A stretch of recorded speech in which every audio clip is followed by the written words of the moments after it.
पंजाबी विभाग पंजाबी यूनीवर्सिटी पटियाला जिस नूं कि UGC ਵੱਲੋਂ सेंटर फॉर एडवांस स्टडीज़ का दर्जा प्राप्त है ਵੱਲੋਂ श्री गुरु तेग बहादुर बाणी टीकाकारी का अध्ययन ਅਤੇ बाणी व्याख्या सिरलेख अधीन मिति 6/9/2020 ਤੋਂ मिति 13/9/2020 तक 7 रोज़ा वैबीनार करवाया गया। इस वैबीनार ਵਿੱਚ श्री गुरु तेग बहादुर जी के जीवन बाणी बाणी की व्याख्या ਅਤੇ टीकाकारी बाबत विद्वानां ਵੱਲੋਂ निठ के चर्चा की गई। इस वैबीनार ਵਿੱਚ सेंट्रल यूनीवर्सिटी ऑफ जम्मू तो डॉक्टर हरपाल सिंह जी ਵੱਲੋਂ भी शमूलीयत की गई। बाणी की टीकाकारी ਅਤੇ व्याख्या डॉक्टर हरपाल सिंह जी की खोज का विशेष खेत्र है।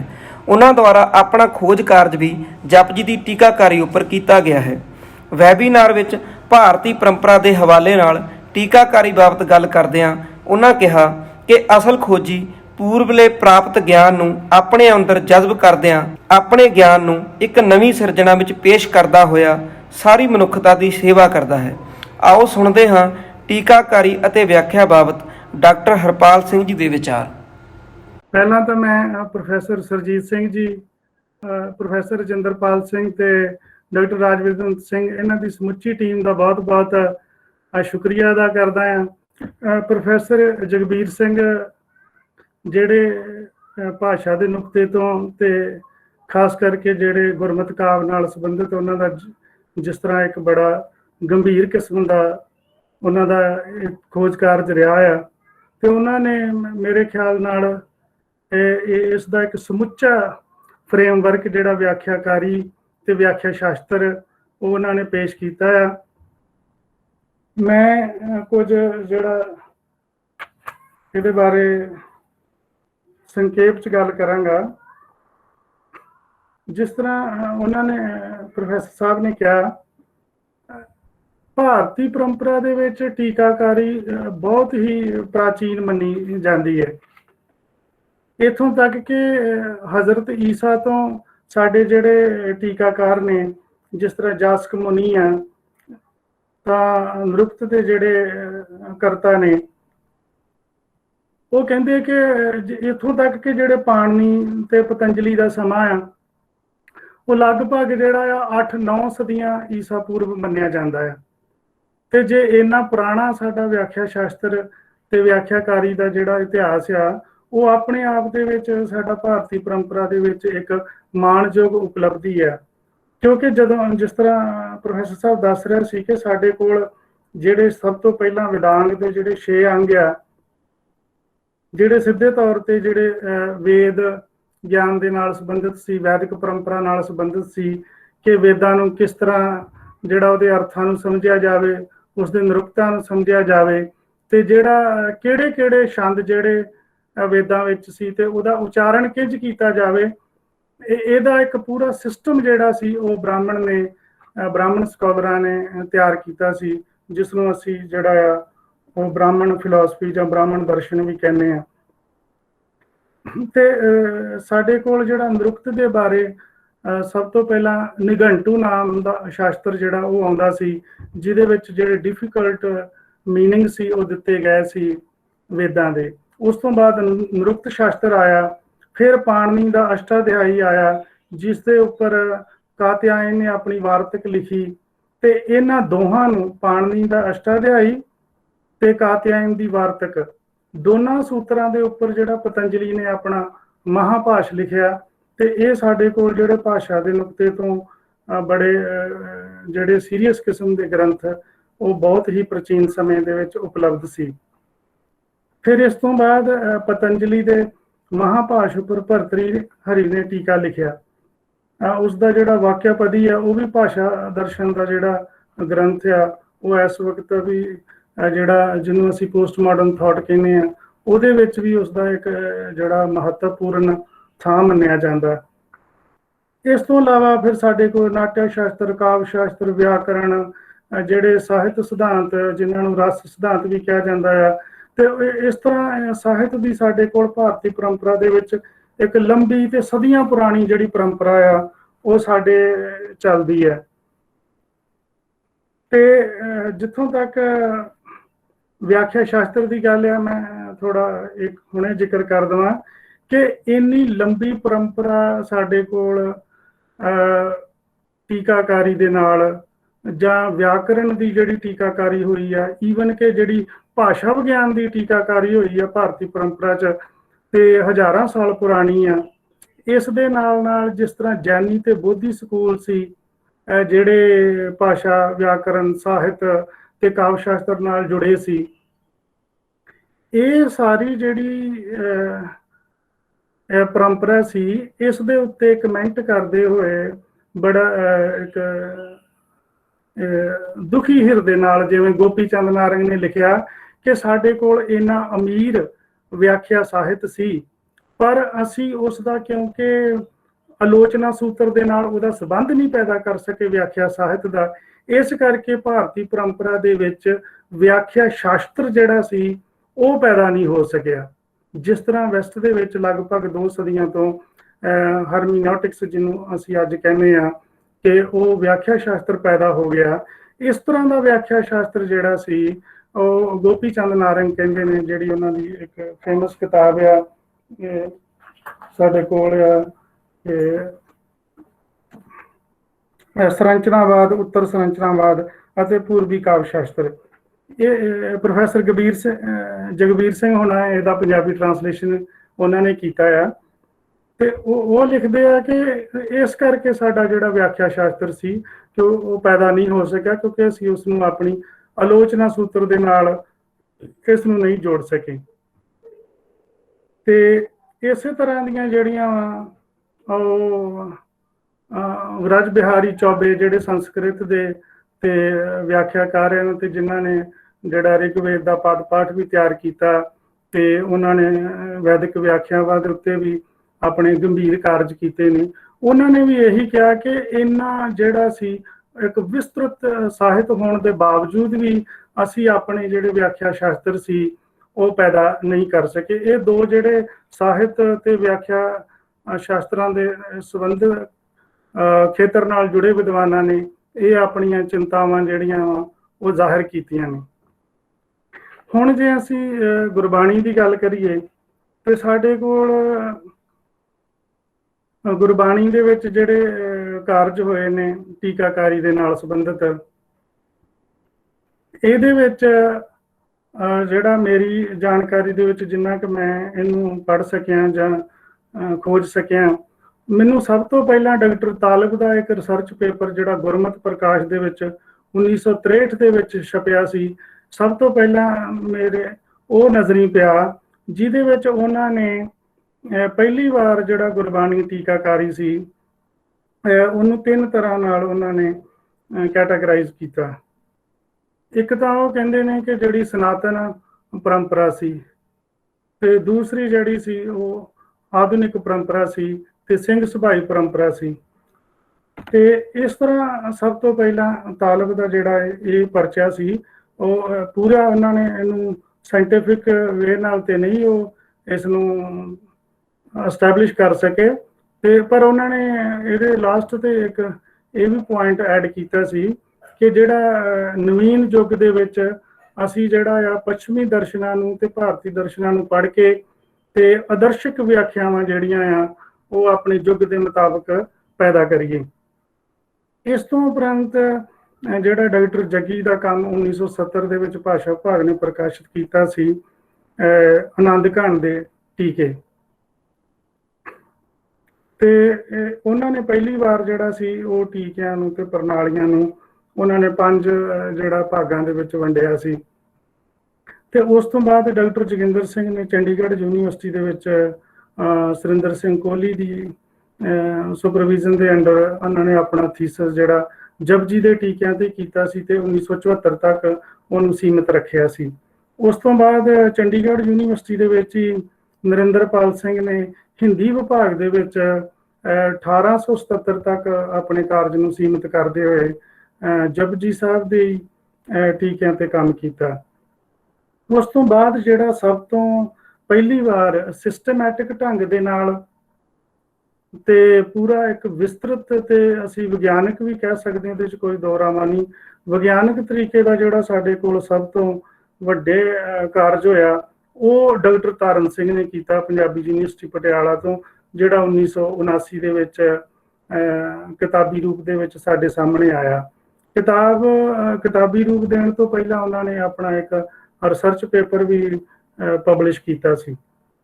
ਉਹਦੇ ਵਿੱਚ ਉਹਨਾਂ ਨੇ ਇਹ ਸਾਰੀਆਂ ਜਿਹੜੀਆਂ ਪ੍ਰਣਾਲੀਆਂ ਸੀ ਉਹਨਾਂ ਨੇ ਲਗਭਗ ਜਿਹੜੀਆਂ 7 ਵਿਆਖਿਆ ਪ੍ਰਣਾਲੀਆਂ ਉਹਨਾਂ ਦੀ ਵੰਡ ਕੀਤੀ ਹੈ, ਜਿਹਦੇ ਵਿੱਚ ਸਹਿਜ ਪ੍ਰਣਾਲੀ, ਪਰਮਾਰਥ ਪ੍ਰਣਾਲੀ, ਫਿਰ ਨਿਰਮਲਾ ਪ੍ਰਣਾਲੀ, ਉਦਾਸੀ ਪ੍ਰਣਾਲੀ ਤੇ ਸੇਵਾਪੰਥੀ ਪ੍ਰਣਾਲੀ, ਸਿੰਘ ਸੁਭਾਈ ਪ੍ਰਣਾਲੀ, ਇਸ ਤਰ੍ਹਾਂ ਜਿਹੜੀਆਂ ਉਹਨਾਂ ਨੇ ਇਹ 7 ਪ੍ਰਣਾਲੀਆਂ ਦੀ ਜਿਹੜੀ ਵੰਡ ਕੀਤੀ। ਤੇ ਇਹਨਾਂ ਤੋਂ ਬਾਅਦ ਪ੍ਰਣਾਲੀਆਂ ਦੇ ਉੱਤੇ ਸਿਰਫ ਡਾਕਟਰ ਪਿਆਰ ਸਿੰਘ ਦਾ ਮੈਨੂੰ ਇੱਕ ਕਿੰਤੂ ਜਿਹੜਾ ਉਹਨਾਂ ਨੇ ਆਪਣੇ ਇੱਕ ਰਿਸਰਚ ਪੇਪਰ 'ਚ ਕੀਤਾ ਸੀ।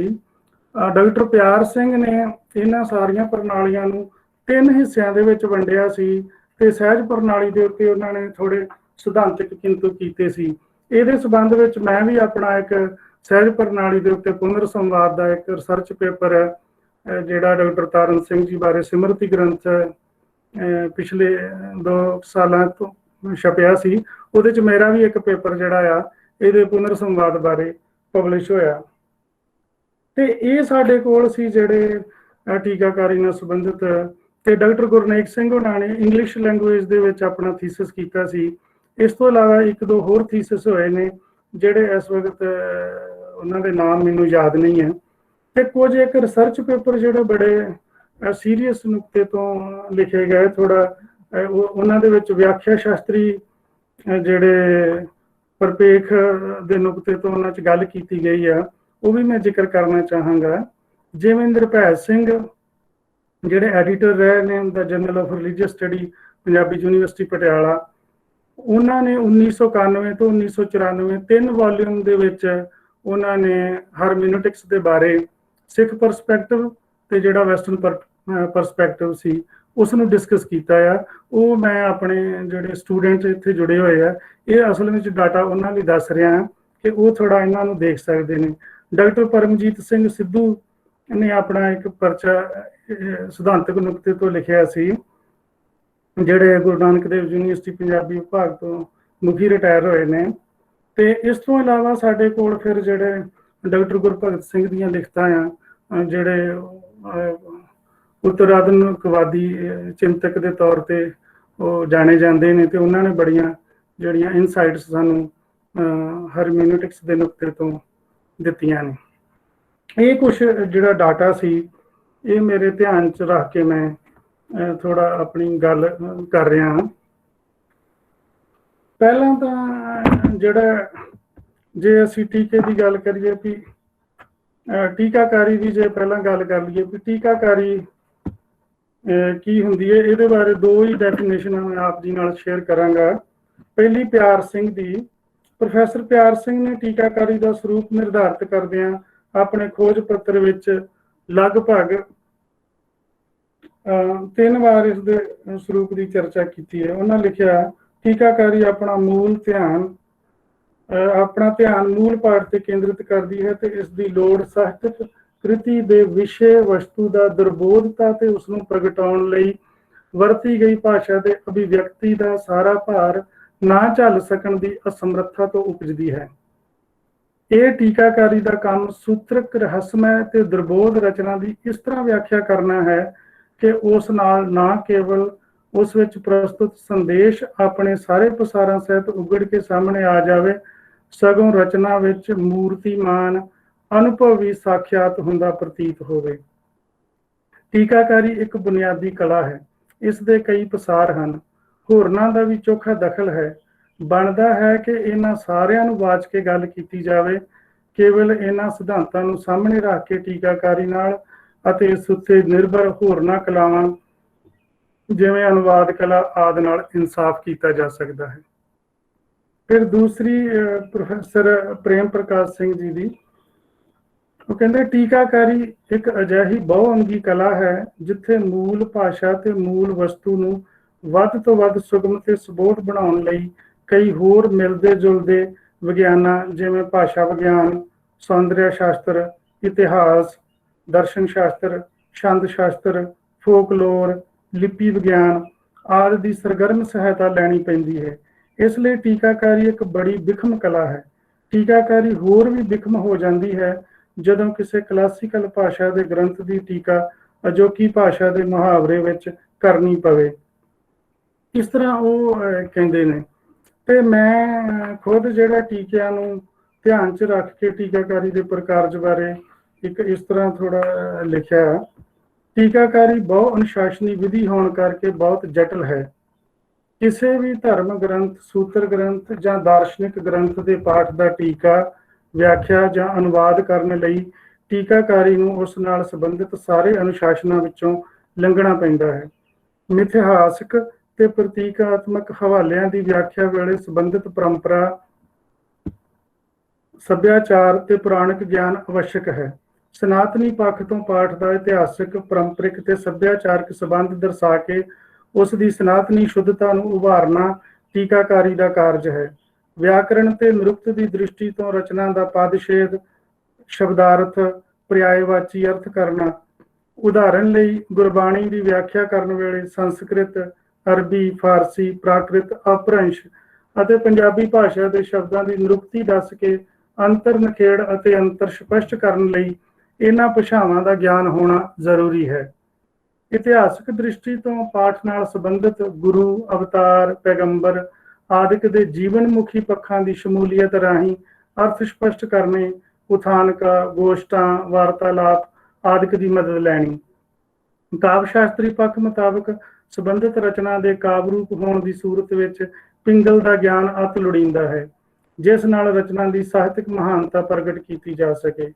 ਉਸ ਦੇ ਚਿਹਨ ਸੰਸਾਰ, ਸ਼ਬਦ ਸੰਸਾਰ, ਅਲੰਕਾਰ, ਪ੍ਰਤੀਕ, ਰੂਪਕ ਨੂੰ ਖੋਲਣਾ, ਉਸ ਦੀ ਮੁਹਾਵਰਾ ਸ਼ੈਲੀ ਨੂੰ ਉਜਾਗਰ ਕਰਨਾ।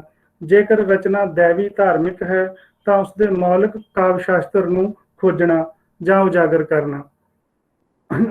ਅਜੋਕੇ ਸਮੇਂ ਵਿੱਚ ਤੁਲਨਾਤਮਕ ਅਧਿਐਨ ਦੀ ਗੈਰ ਹਾਜ਼ਰੀ ਵਿੱਚ ਕਿਸੇ ਵੀ ਵਿਸ਼ੇ ਦੀ ਵਿਆਪਕਤਾ ਸਿੱਧ ਕਰਨੀ ਔਖੀ ਹੈ। ਇਸ ਲਈ ਤੁਲਨਾਤਮਕ ਦ੍ਰਿਸ਼ਟੀ ਤੋਂ ਵਿਸ਼ਵ ਧਰਮਾਂ ਦਾ ਗਹਿਨ ਅਧਿਐਨ ਜ਼ਰੂਰੀ ਹੈ। ਉਹਨਾਂ ਦੇ ਪਰਿਭਾਸ਼ਿਕ ਤੇ ਮੌਲਿਕ ਸੰਕਲਪਾਂ ਦੀ ਸੰਤੁਲਿਤ ਸਮਝ ਹੀ ਅਧਿਆਤਮਿਕ ਸਾਂਝ ਦੀ ਸਪਸ਼ਟਤਾ ਲਿਆ ਸਕਦੀ ਹੈ। ਗੁਰਬਾਣੀ ਦੀ ਸਿੰਘ ਸੁਭਾਈ ਵਿਆਖਿਆ ਗੁਰਮਤਿ ਦੇ ਨਿਆਰੇਪਨ ਵੱਲ ਰੁਚਿਤ ਹੋਣ ਦੀ ਕੋਸ਼ਿਸ਼ ਕਰਦੀ ਹੈ। ਇਸ ਲਈ ਟੀਕਾਕਾਰ ਜਾਂ ਵਿਆਖਿਆਕਾਰਾਂ ਨੂੰ ਗੁਰਮਤਿ ਦੇ ਨਿਆਰੇਪਨ ਨੂੰ ਸਾਹਮਣੇ ਰੱਖ ਕੇ ਵੀ ਆਪਣੇ ਜਿਹੜੇ ਮੌਲਿਕ ਤੇ ਸੁਤੰਤਰ ਜਿਹੜੀ ਹੈ ਸ਼ਬਦਾਵਲੀ ਜਾਂ ਉਹਨਾਂ ਦੇ ਸੰਕਲਪ ਨੇ ਉਹਨਾਂ ਨੂੰ ਪਰਿਭਾਸ਼ਿਤ ਕਰਨ ਦੀ ਲੋੜ ਹੈ। ਦਾਰਸ਼ਨਿਕ ਪੱਖ ਤੋਂ ਰਚਨਾ ਦਾ ਗਿਆਨ ਸ਼ਾਸਤਰੀ ਪਰਪੇਖ ਸਿਰਜਣਾ। ਇਸ ਤਰ੍ਹਾਂ ਟੀਕਾਕਾਰੀ ਇਹਨਾਂ ਸਾਰੀਆਂ ਅੰਤਰ ਦ੍ਰਿਸ਼ਟੀਆਂ ਨੂੰ ਆਤਮਸਾਤ ਕਰਕੇ ਆਪਣਾ ਪ੍ਰਕਾਰਜ ਕਰਦੀ ਹੈ। ਇਹ ਮੈਂ ਸਾਰੇ ਟੀਕਿਆਂ ਨੂੰ ਸਾਹਮਣੇ ਰੱਖ ਕੇ ਇੱਕ ਨਿਚੋੜ ਜਿਹੜਾ ਪੇਸ਼ ਕਰਨ ਦੀ ਕੋਸ਼ਿਸ਼ ਕੀਤੀ ਸੀ। ਇਸ ਤਰ੍ਹਾਂ ਹੁਣ ਜੇ ਅਸੀਂ ਸਿੱਧੇ ਰੂਪ 'ਚ ਮੈਂ ਗੱਲ ਕਰਾਂ ਕਿ ਟੀਕਾ ਕੀ ਹੁੰਦਾ ਹੈ ਜਾਂ ਟੀਕੇ ਨਾਲ ਸੰਬੰਧਿਤ ਜਿਹੜਾ ਉਹ ਸਾਨੂੰ ਜਿਹੜਾ ਗੋਪੀ ਚੰਦ ਨਾਰੰਗ ਨੇ ਕਿਹਾ ਕਿ ਸਾਡੇ ਕੋਲ ਟੀਕਾ ਸਮੀਖਿਆ ਸ਼ਾਸਤਰ ਨਹੀਂ ਹੈ ਜਾਂ ਵਿਆਖਿਆ ਸ਼ਾਸਤਰ ਨਹੀਂ ਹੈ, ਉਹਦੇ ਨਾਲ ਸੰਬੰਧਿਤ ਥੋੜੀ ਗੱਲ ਕਰਕੇ ਫਿਰ ਮੈਂ ਹੁਣ ਸਾਡੇ ਕੋਲ ਜਿਹੜਾ ਟੀਕਾਕਾਰੀ ਜਾਂ ਵਿਆਖਿਆਕਾਰੀ ਹੈ, ਅਸੀਂ ਜਦੋਂ ਇਹਨੂੰ ਵਿਆਖਿਆਕਾਰੀ ਜਾਂ ਟੀਕਾਕਾਰੀ ਆਮ ਤੌਰ ਤੇ ਪਾਪੂਲਰ ਲਫ਼ਜ਼ਾਂ ਵਿੱਚ ਇਸਤੇਮਾਲ ਕਰਦੇ ਹਾਂ ਤੇ ਇਹ ਸਿੱਧੇ ਰੂਪ ਦੇ ਵਿੱਚ ਤਾਂ ਆਪਣੇ ਇਤਿਹਾਸਿਕ ਜਿਹੜੇ ਆ ਉਹ ਪਿਛੋਕੜ ਚੋਂ ਟੀਕਾਕਾਰੀ ਧਰਮ ਗ੍ਰੰਥਾਂ ਨਾਲ ਜੁੜੀ ਹੋਈ ਵਿਧਾ ਆ। ਕਿਉਂਕਿ ਜਿਵੇਂ ਪ੍ਰੋਫੈਸਰ ਜਗਵੀਰ ਸਿੰਘ ਨੇ ਇਸ਼ਾਰਾ ਕੀਤਾ ਤੇ ਇਹ ਸਭ ਤੋਂ ਪਹਿਲਾਂ ਜਿਹੜੀ ਇਹ ਬਿਬਲੀਕਲ ਐਕਸੀਜੀਸਿਸ ਦਾ ਅਨੁਸ਼ਾਸਨ ਸੀ ਕਿ ਬਾਈਬਲ ਨੂੰ ਕਿਸ ਤਰ੍ਹਾਂ ਸਮਝਿਆ ਜਾਵੇ ਤੇ ਉਹਦੀ ਜਿਹੜੀ ਥਿਆਲੋਜੀ ਜਿਹੜੀ ਸੀ ਪਲੈਟੋ ਤੇ ਅਰਿਸਟੋਟਲ ਦੀ ਫਿਲਾਸਫੀ ਤੋਂ ਪ੍ਰਭਾਵਿਤ ਹੋ ਕੇ ਜਿਹੜੇ ਈਸਾਈਆਂ ਦੇ ਸੇਂਟ ਸੀ, ਸੇਂਟ ਅਗਸਟਨ ਤੇ ਸੇਂਟ ਥੋਮਸ, ਸੇਂਟ ਐਕਵੀਨਾਸ, ਇਹਨਾਂ ਨੇ ਜਿਹੜਾ ਆ ਉਹ ਪਲੈਟੋ ਤੇ ਅਰਿਸਟੋਟਲ ਦੀਆਂ ਜਿਹੜੀਆਂ ਗ੍ਰੀਕ ਫਿਲਾਸਫੀ ਤੋਂ ਪ੍ਰਭਾਵਿਤ ਹੋ ਕੇ ਕ੍ਰਿਸਚਨ ਥਿਆਲੋਜੀ ਡਿਵੈਲਪ ਕੀਤੀ ਸੀ। ਤੇ ਇਸੇ ਤਰ੍ਹਾਂ ਜਿਹੜੀ ਆ ਸਭ ਤੋਂ ਪਹਿਲਾਂ ਐਕਸੀਜੀਸਿਸ ਟਰਮ ਸੀ, ਇਹ ਟੀਕਾਕਾਰੀ ਦੇ ਤੌਰ ਤੇ ਬਾਈਬਲ ਵਾਸਤੇ ਇਸਤੇਮਾਲ ਹੋਈ ਸੀ। ਤੇ ਹੌਲੀ ਹੌਲੀ ਜਦੋਂ 18ਵੀਂ ਸਦੀ ਦੇ ਵਿੱਚ ਜਦੋਂ ਸ਼ਲਾਇਰਮਾਖਰ ਜਿਹੜਾ ਕਿ ਕ੍ਰਿਸਚਨ ਪ੍ਰੀਚਰ ਵੀ ਸੀ, ਥਿਓਲੋਜਿਸਟ ਵੀ ਸੀ, ਫਿਲਾਸਫਰ ਵੀ ਸੀ ਤੇ ਲਿਟਰੇਰੀ ਪਰਸਨੈਲਿਟੀ ਵੀ ਉਹਨੂੰ ਮੰਨਿਆ ਜਾਂਦਾ। ਇਸ ਤਰ੍ਹਾਂ ਉਹ ਉਸ ਨੂੰ ਜਿਹੜਾ ਮਾਡਰਨ ਹਰਮੈਨਿਟਿਕਸ ਦਾ ਫਾਦਰ ਕਿਹਾ ਜਾਂਦਾ ਹੈ, ਫਰੈਡਰਿਕ ਸ਼ਲਾਇਰਮਾਖਰ ਨੂੰ। ਤਾਂ ਉਹਨੇ ਫਿਰ ਜਿਹੜਾ ਹਾਰਮੋਨਿਟਿਕਸ ਦਾ ਘੇਰਾ ਇੰਨਾ ਵਸੀਹ ਕੀਤਾ ਕਿ ਉਹਦੇ ਕਿਹਾ ਜਾਂਦਾ ਕਿ ਉਹਨੇ ਜਨਰਲ ਹਾਰਮੋਨਿਟਿਕਸ ਦਾ ਜਿਹੜੀ ਥਿਊਰੀ ਦਿੱਤੀ। ਭਾਵ ਕਿ ਉਹ ਕਹਿੰਦਾ ਸੀ ਕਿ ਜਿਹੜਾ ਟੈਕਸਟ ਆ, ਇਹਨੂੰ ਟੈਕਸਟ ਦਾ ਆਪਣੇ ਪਾਠਾਂ ਨਾਲ ਕੀ ਉਹਦਾ ਤਾਲੁਕ ਆ ਤੇ ਦੂਸਰੇ ਪਾਠਾਂ ਨਾਲ ਉਹਦਾ ਕੀ ਸੰਬੰਧ ਬਣਦਾ ਆ, ਤੇ ਜਿਹੜਾ ਉਹਦਾ ਸਮਕਾਲੀ ਸਮਕਾਲ ਆ ਉਹਦੇ ਨਾਲ ਉਹਦਾ ਕੀ ਰਿਲੇਸ਼ਨ ਬਣਦਾ ਆ, ਤੇ ਉਹਦਾ ਜਿਹੜਾ ਭਾਸ਼ਾ ਦੇ ਨੁਕਤੇ ਤੋਂ, ਇਤਿਹਾਸ ਦੇ ਨੁਕਤੇ ਤੋਂ ਕੀ ਜਿਹੜੀ ਪਹੁੰਚ ਆ ਉਹ ਬਣਾਈ ਜਾਵੇ। ਇਸ ਤਰ੍ਹਾਂ ਜਿਹੜਾ ਹਾਰਮੋਨਿਟਿਕਸ ਸੀ ਉਹ ਫਿਰ ਬਾਈਬਲ ਦੇ ਖੇਤਰ ਚੋਂ ਨਿਕਲ ਕੇ ਸਾਰੇ ਹੀ ਧਰਮ ਗ੍ਰੰਥਾਂ ਨਾਲ ਸੰਬੰਧਿਤ ਹੋ ਗਿਆ। ਤੇ ਆਪਾਂ ਕਹਿ ਸਕਦੇ ਹਾਂ ਕਿ ਜਿਹੜਾ ਹਾਰਮੋਨਿਟਿਕਸ ਸੀ ਉਹਨੇ ਫਿਰ ਆਪਣੀ ਇੱਕ ਵਿਆਪਕਤਾ ਜਿਹੜੀ ਹੈ, ਉਹ ਯੂਨੀਵਰਸੈਲਿਟੀ ਉਹ ਕਾਇਮ ਕਰਨ ਦੀ ਕੋਸ਼ਿਸ਼ ਕੀਤੀ, ਤਾਂ ਕਿ ਅਸੀਂ ਜੇ ਟੈਕਸਟਾਂ ਨੂੰ ਸਮਝਣਾ ਆ ਤੇ ਉਹ ਵਿਆਖਿਆ ਸ਼ਾਸਤਰ ਉਹਦਾ ਜਿਹੜਾ ਆ ਉਹ ਵਜੂਦ ਵਿੱਚ ਆਇਆ ਤੇ ਉਹਦੀਆਂ ਇਨਸਾਈਟਸ ਦੇ ਨਾਲ ਟੈਕਸਟ ਨੂੰ ਸਮਝਿਆ ਗਿਆ। ਇਸ ਤੋਂ ਬਾਅਦ ਸ਼ਲਾਇਰਮਾਖਰ ਤੋਂ ਬਾਅਦ ਸਾਡੇ ਕੋਲ ਜਿਹੜਾ ਡਿਲਥੀ ਆਉਂਦਾ ਆ, ਤੇ ਡਿਲਥੀ ਤੋਂ ਬਾਅਦ ਜਦੋਂ ਗੈਡੇਮਰ ਤੇ ਪੌਲ ਰਿਕਰ ਤੇ ਡਾਕਟਰ ਗੁਰਭਗਤ ਸਿੰਘ, ਇਹਨਾਂ ਚਾਰਾਂ ਦਾ ਜਿਹੜਾ ਹਾਰਮੋਨਿਟਿਕਸ ਦੇ ਖੇਤਰ ਵਿੱਚ ਜਿਹੜਾ ਤੱਤ ਸਾਰ ਉਹ ਪੇਸ਼ ਕਰਦੇ, ਕਹਿੰਦੇ ਕਿ ਜਿਹੜਾ ਹਾਰਮੋਨਿਟਿਕਸ ਆ ਇਹ ਮੁੱਖ ਰੂਪ ਦੇ ਵਿੱਚ ਇਹਦਾ ਇਹ ਨੁਕਤਾ ਆ ਕਿ ਜਿਹੜਾ ਟੈਕਸਟ ਨੇ ਤੇ ਜਿਹੜੀਆਂ ਵਿਆਖਿਆਵਾਂ ਨੇ ਉਹ ਟੈਕਸਟ ਦੀ ਇਤਿਹਾਸਿਕਤਾ ਵਿੱਚ ਹੀ ਜਿਹੜੀਆਂ ਪੋਸੀਬਲ ਹੋ ਸਕਦੀਆਂ ਨੇ। ਇਸ ਕਰਕੇ ਜਿਹੜਾ ਗੈਡੇਮਰ, ਸ਼ਲਾਇਰਮਾਖਰ ਤੋਂ ਲੈ ਕੇ ਈਡੀ ਹਰਸ਼ ਜੂਨੀਅਰ ਜਾਂ ਡਿਲਥੀ ਜਾਂ ਪੌਲ ਰਿਕਰ, ਇਹਨਾਂ ਦਾ ਸਾਂਝਾ ਵਿਚਾਰ ਸੀ ਕਿ ਕਿਸੇ ਵੀ ਟੈਕਸਟ ਦੀ ਜਿਹੜੀ ਵਿਆਖਿਆ ਆ ਉਸ ਦੀ ਇਤਿਹਾਸਕਤਾ ਨਾਲ ਉਹਨੂੰ ਤੋੜਿਆ ਨਹੀਂ ਜਾ ਸਕਦਾ। ਤੇ ਇਸ ਤਰ੍ਹਾਂ ਜਿਹੜਾ ਸੀ ਇਹ ਵਿਆਖਿਆ ਸ਼ਾਸਤਰ ਜਿਹੜਾ ਆ ਉਹਨੇ ਸਾਨੂੰ ਆਪਣੀਆਂ ਇਨਸਾਈਟਸ ਦਿੱਤੀਆਂ।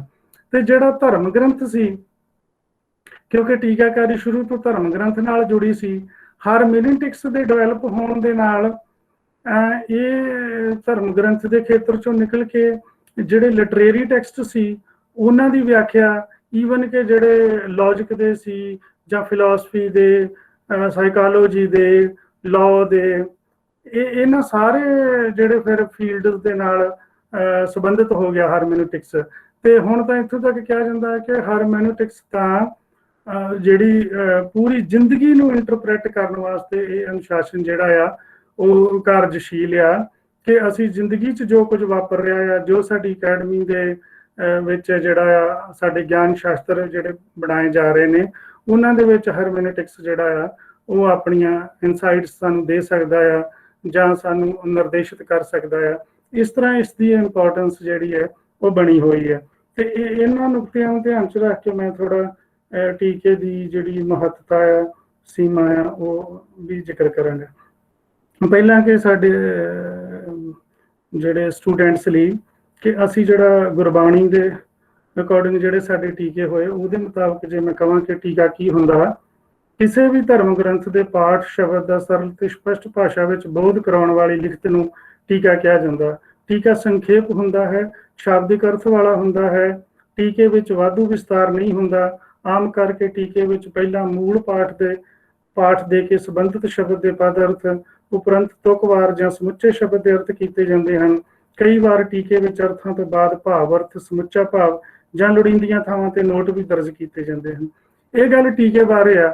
ਜੇ ਟੀਕਾਕਾਰੀ ਦੀਆਂ ਕਿਸਮਾਂ ਦੀ ਗੱਲ ਕਰੀਏ, ਫਿਰ ਸਾਡੇ ਕੋਲ ਜਿਹੜਾ ਭਾਸ਼ ਆ ਉਹ ਇੱਕ ਭਾਸ਼ਾ ਦੀ ਦ੍ਰਿਸ਼ਟੀ ਤੋਂ ਜਾਂ ਦਾਰਸ਼ਨਿਕਤਾ ਦੀ ਦ੍ਰਿਸ਼ਟੀ ਤੋਂ ਬਹੁਤ ਵਿਸਤ੍ਰਿਤ ਜਿਹੜੀ ਆ ਵਿਆਖਿਆ ਹੁੰਦੀ ਹੈ, ਕਿਉਂਕਿ ਟੀਕਾਕਾਰੀ ਦੀਆਂ ਕਿਸਮਾਂ ਦੇ ਵਿੱਚ ਸਾਡੇ ਕੋਲ ਭਾਸ਼, ਪੰਜਿਕਾ, ਵਾਰਤਿਕ, ਕਥਾ, ਸੰਥਿਆ, ਇਹ ਸਾਰੀਆਂ ਸਾਡੇ ਕੋਲ ਜਿਹੜੀਆਂ ਕਿਸਮਾਂ ਆ। ਇਸ ਤੋਂ ਇਲਾਵਾ ਕੁਝ ਜੈਨ ਬੋਧੀ ਗ੍ਰੰਥਾਂ ਦੇ ਵਿੱਚ ਇਸ ਤੋਂ ਵੱਖਰੀਆਂ ਵੀ ਕਿਸਮਾਂ ਦਾ ਜ਼ਿਕਰ ਕੀਤਾ ਗਿਆ ਆ।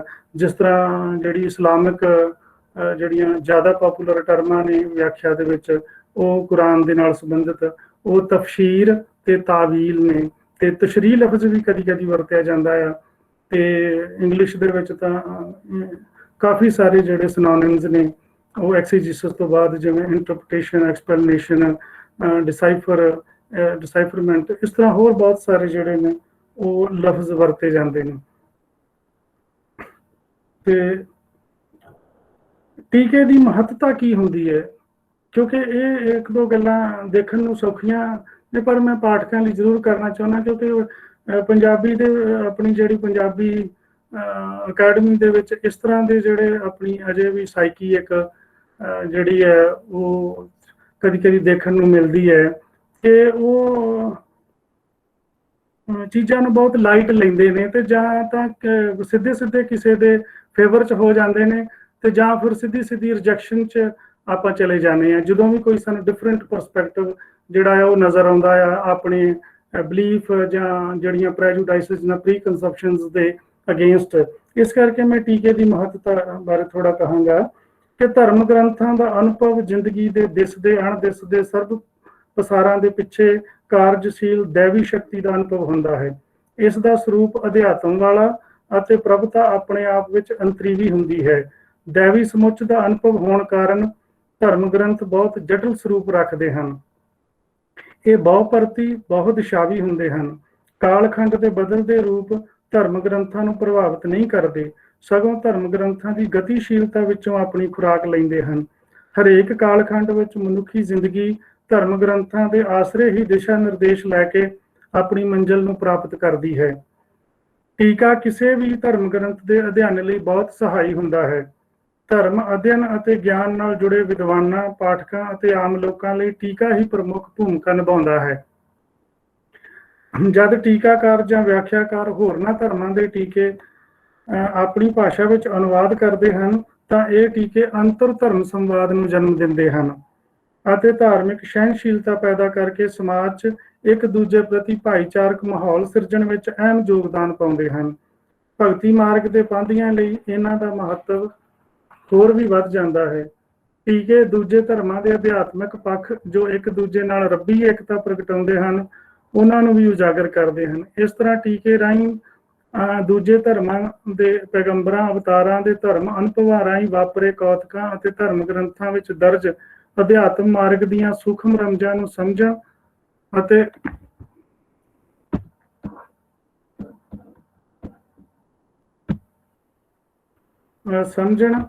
ਅਤੇ ਖੋਲਣ ਵਿੱਚ ਮਦਦ ਮਿਲਦੀ ਹੈ। ਪਰੰਤੂ ਟੀਕਾ ਕਦੇ ਵੀ ਧਰਮ ਗ੍ਰੰਥ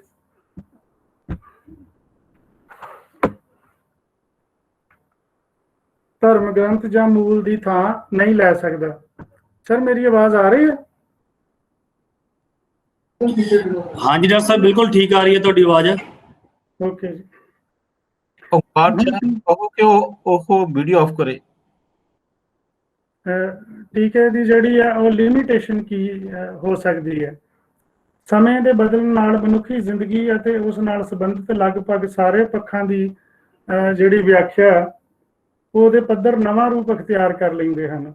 ਜਦੋਂ ਯੂਨਾਨੀ ਫਲਸਫਾ ਰੋਮ ਵਿੱਚ ਦਾਖਲ ਹੁੰਦਾ ਹੈ ਤਾਂ ਉੱਥੇ ਇੱਕ ਗ੍ਰੀਕੋ ਰੋਮਨ ਨਵਾਂ ਕਲਚਰ ਪੈਦਾ ਹੋਇਆ ਜਿਸ ਨੇ ਆਪਣੀਆਂ ਪੇਂਟਿੰਗਸ, ਆਰਟ ਕਲਾਵਾਂ, ਸਾਹਿਤ, ਸੱਭਿਆਚਾਰਕ ਤੇ ਰਾਜਨੀਤਿਕ ਪੱਖਾਂ ਨੂੰ ਨਵੇਂ ਸਿਰੇ ਤੋਂ ਰੋਮਨ ਲੋਕਾਂ ਲਈ ਵਿਆਖਿਅਤ ਕੀਤਾ। ਇਸੇ ਤਰ੍ਹਾਂ ਯੂਨਾਨੀ ਫਲਸਫਾ ਬਗਦਾਦ ਵਿੱਚ ਪ੍ਰਵੇਸ਼ ਕਰਨ ਨਾਲ ਇਸਲਾਮਿਕ ਜ਼ਿੰਦਗੀ ਅਤੇ ਕੁਰਾਨ ਦੀ ਵਿਆਖਿਆ ਨਵੇਂ ਸਿਰੇ ਤੋਂ ਪੈਦਾ ਹੋਈ। ਅਰਬ ਦੇ ਵਿੱਚ ਇੱਕ ਨਵੀਂ ਚੇਤਨਾ ਪ੍ਰਵੇਸ਼ ਕਰ ਗਈ। ਅੰਗਰੇਜ਼ਾਂ ਦੀ ਆਮਦ ਨੇ ਸਮੁੱਚੇ ਭਾਰਤ ਵਿੱਚ ਜਦੋਂ ਬਸਤੀਵਾਦੀ ਚਿੰਤਨ ਨੂੰ ਲਾਗੂ ਕੀਤਾ ਤਾਂ ਭਾਰਤੀ ਧਰਮਾਂ ਦੀ ਵਿਆਖਿਆ ਹੀ ਬਦਲ ਗਈ, ਜੋ ਅੱਜ ਤੱਕ ਜਾਰੀ ਹੈ।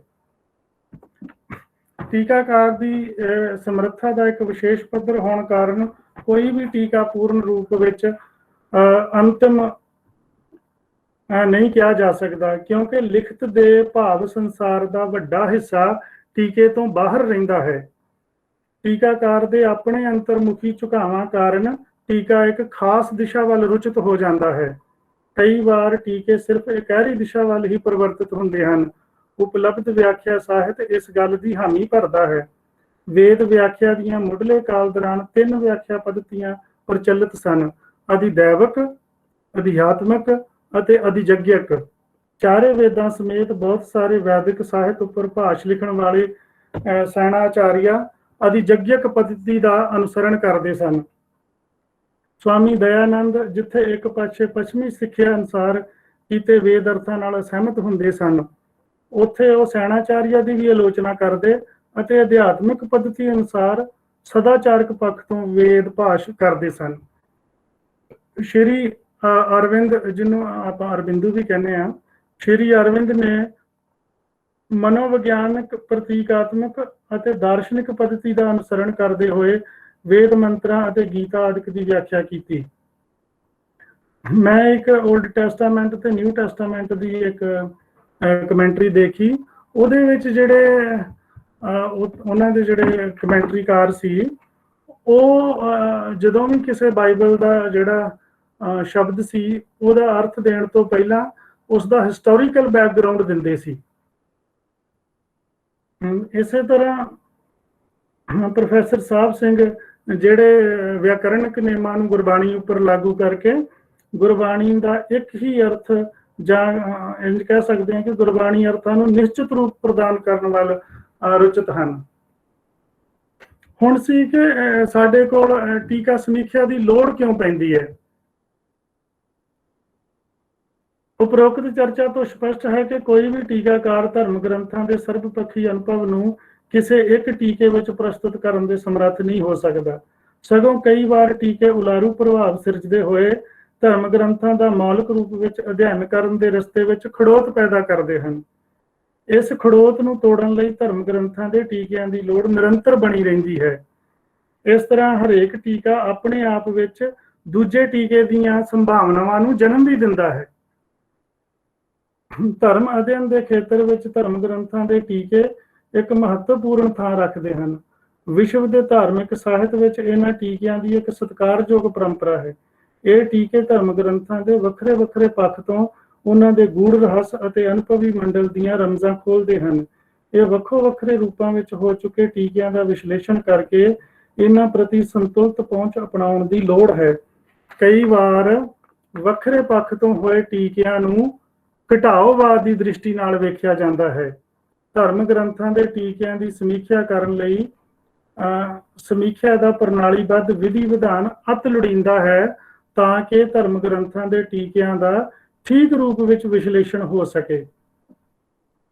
ਧਰਮ ਗ੍ਰੰਥਾਂ ਦੇ ਟੀਕੇ ਅਤੇ ਵਿਆਖਿਆ ਲਈ ਸਮਕਾਲ ਦੀਆਂ ਮਨੋਵਿਗਿਆਨਕ, ਇਤਿਹਾਸਕ, ਦਾਰਸ਼ਨਿਕ, ਰਾਜਨੀਤਿਕ ਪਰਿਸਥਿਤੀਆਂ, ਸੂਖਮ ਦ੍ਰਿਸ਼ਟੀ ਅਤੇ ਅਧਿਆਤਮਿਕ ਰੁਚੀਆਂ ਵਾਲੇ ਅਨੁਭਵਸ਼ੀਲ ਵਿਅਕਤੀਆਂ ਦੀ ਹੋਂਦ ਅਣਹੋਂਦ ਦੀ ਸਥਿਤੀ ਆਦਿਕ ਤੱਥ ਟੀਕੇ ਨੂੰ ਪ੍ਰਭਾਵਿਤ ਕਰਦੇ ਹਨ। ਇਸੇ ਪ੍ਰਕਾਰ ਹੀ ਖੋਜ ਵਿਧੀਆਂ ਦੇ ਪ੍ਰਭਾਵ ਵੀ ਟੀਕਾਕਾਰੀ ਵਿੱਚ ਵਡਮੁੱਲਾ ਯੋਗਦਾਨ ਪਾਉਂਦੇ ਹਨ, ਜਿਵੇਂ ਵਿਦਾਂਤਕ, ਸਮਾਜ ਸ਼ਾਸਤਰੀ, ਮਾਰਕਸੀ, ਵਿਕਾਸਵਾਦੀ, ਮਨੋਵਿਗਿਆਨਵਾਦੀ ਜਾਂ ਅਸਤਿਤਵਵਾਦੀ। ਇਸ ਗੱਲ ਨੂੰ ਇੰਝ ਵੀ ਕਿਹਾ ਜਾ ਸਕਦਾ ਹੈ ਕਿ ਟੀਕੇ ਇਹਨਾਂ ਦਿਸ਼ਾਵਾਂ ਵਿੱਚੋਂ ਹੀ ਪੈਦਾ ਹੁੰਦੇ ਹਨ। ਇਹਨਾਂ ਸਥਿਤੀਆਂ ਦੀਆਂ ਸੀਮਾਵਾਂ ਟੀਕੇ ਵਿੱਚ ਰਹਿੰਦੀਆਂ ਹਨ। ਸੰਬੰਧਿਤ ਸਮਾਂ ਟੀਕਾਕਾਰ ਅੱਗੇ ਕੁਝ ਪ੍ਰਸ਼ਨ ਜਾਂ ਸਮੱਸਿਆਵਾਂ ਪੇਸ਼ ਕਰਦਾ ਹੈ, ਜਿਸ ਮੁਤਾਬਕ ਟੀਕਾ ਰਚਿਆ ਜਾਂਦਾ ਹੈ। ਇਸ ਲਈ ਟੀਕਾ ਮਨੁੱਖਤਾ ਦੀ ਇੱਕ ਖਾਸ ਤਰ੍ਹਾਂ ਦੇ ਉਦੇਸ਼ਾਂ ਦੀ ਪੂਰਤੀ ਵੀ ਕਰਦਾ ਹੈ। ਸਾਨੂੰ ਇਹ ਗੱਲ ਸਪਸ਼ਟ ਹੋਣੀ ਚਾਹੀਦੀ ਹੈ ਕਿ ਇਸ ਪੱਖ ਤੋਂ ਕੋਈ ਵੀ ਟੀਕਾ ਕਦੇ ਅੰਤਮ ਹੋਣ ਦਾ ਦਾਅਵਾ ਨਹੀਂ ਕਰ ਸਕਦਾ। ਵਿਆਖਿਆ ਦੇ ਸੰਬੰਧ ਵਿੱਚ ਇਹ ਗੱਲ ਵਿਚਾਰਨਯੋਗ ਹੈ ਕਿ ਟੀਕਾਕਾਰ ਅਰਥ ਕਰਦਾ ਹੋਇਆ ਕਿਸ ਦ੍ਰਿਸ਼ਟੀ ਨੂੰ ਆਪਣੀ ਵਿਆਖਿਆ ਦੇ ਕੇਂਦਰ ਵਿੱਚ ਰੱਖਦਾ ਹੈ, ਕਿਉਂਕਿ ਹਰੇਕ ਟੀਕਾ ਇੱਕ ਖਾਸ ਕਾਲ ਬਿੰਦੂ ਨੂੰ ਸੰਬੋਧਿਤ ਹੁੰਦਾ ਹੈ। ਜਿਉਂ-ਜਿਉਂ ਸਮਾਂ ਬਦਲਦਾ ਹੈ, ਲੋਕਾਂ ਦੀ ਬੌਧਿਕ ਸਮਝ ਬਦਲ ਜਾਂਦੀ ਹੈ। ਸਮਾਜਿਕ ਬਣਤਰ ਦੇ ਬਦਲਾਅ ਕਾਰਨ ਜ਼ਿੰਦਗੀ ਦੇ ਰੁਝਾਨ ਵੀ ਪਰਿਵਰਤਿਤ ਹੋ ਜਾਂਦੇ ਹਨ। ਗਿਆਨ ਦੇ ਮਨੋਵਿਗਿਆਨਕ, ਦਾਰਸ਼ਨਿਕ, ਸਾਹਿਤਿਕ, ਇਤਿਹਾਸਿਕ, ਰਾਜਨੀਤਿਕ, ਸੱਭਿਆਚਾਰਕ ਆਧਾਰ ਨਵੇਂ ਸਿਰੇ ਤੋਂ ਵਿਆਖਿਅਤ ਹੋਣੇ ਸ਼ੁਰੂ ਹੋ ਜਾਂਦੇ ਹਨ। ਭਾਵ ਗਿਆਨ ਦੀਆਂ ਦਿਸ਼ਾਵਾਂ ਬਦਲ ਜਾਂਦੀਆਂ ਹਨ। ਇਹ ਕੁਦਰਤੀ ਨੇਮ ਹੈ ਕਿ ਸਮੇਂ ਨਾਲ ਮਨੁੱਖੀ ਮਨ, ਬੁੱਧੀ ਦੀਆਂ ਪਰਤਾਂ ਲਗਾਤਾਰ ਖੁੱਲ੍ਹ ਰਹੀਆਂ ਹਨ। ਨਤੀਜਾ ਹਜ਼ਾਰਾਂ ਦੀ ਗਿਣਤੀ ਵਿੱਚ ਟੀਕੇ ਵਿਆਖਿਆਵਾਂ ਹੋਂਦ ਵਿੱਚ ਆ ਗਏ ਹਨ।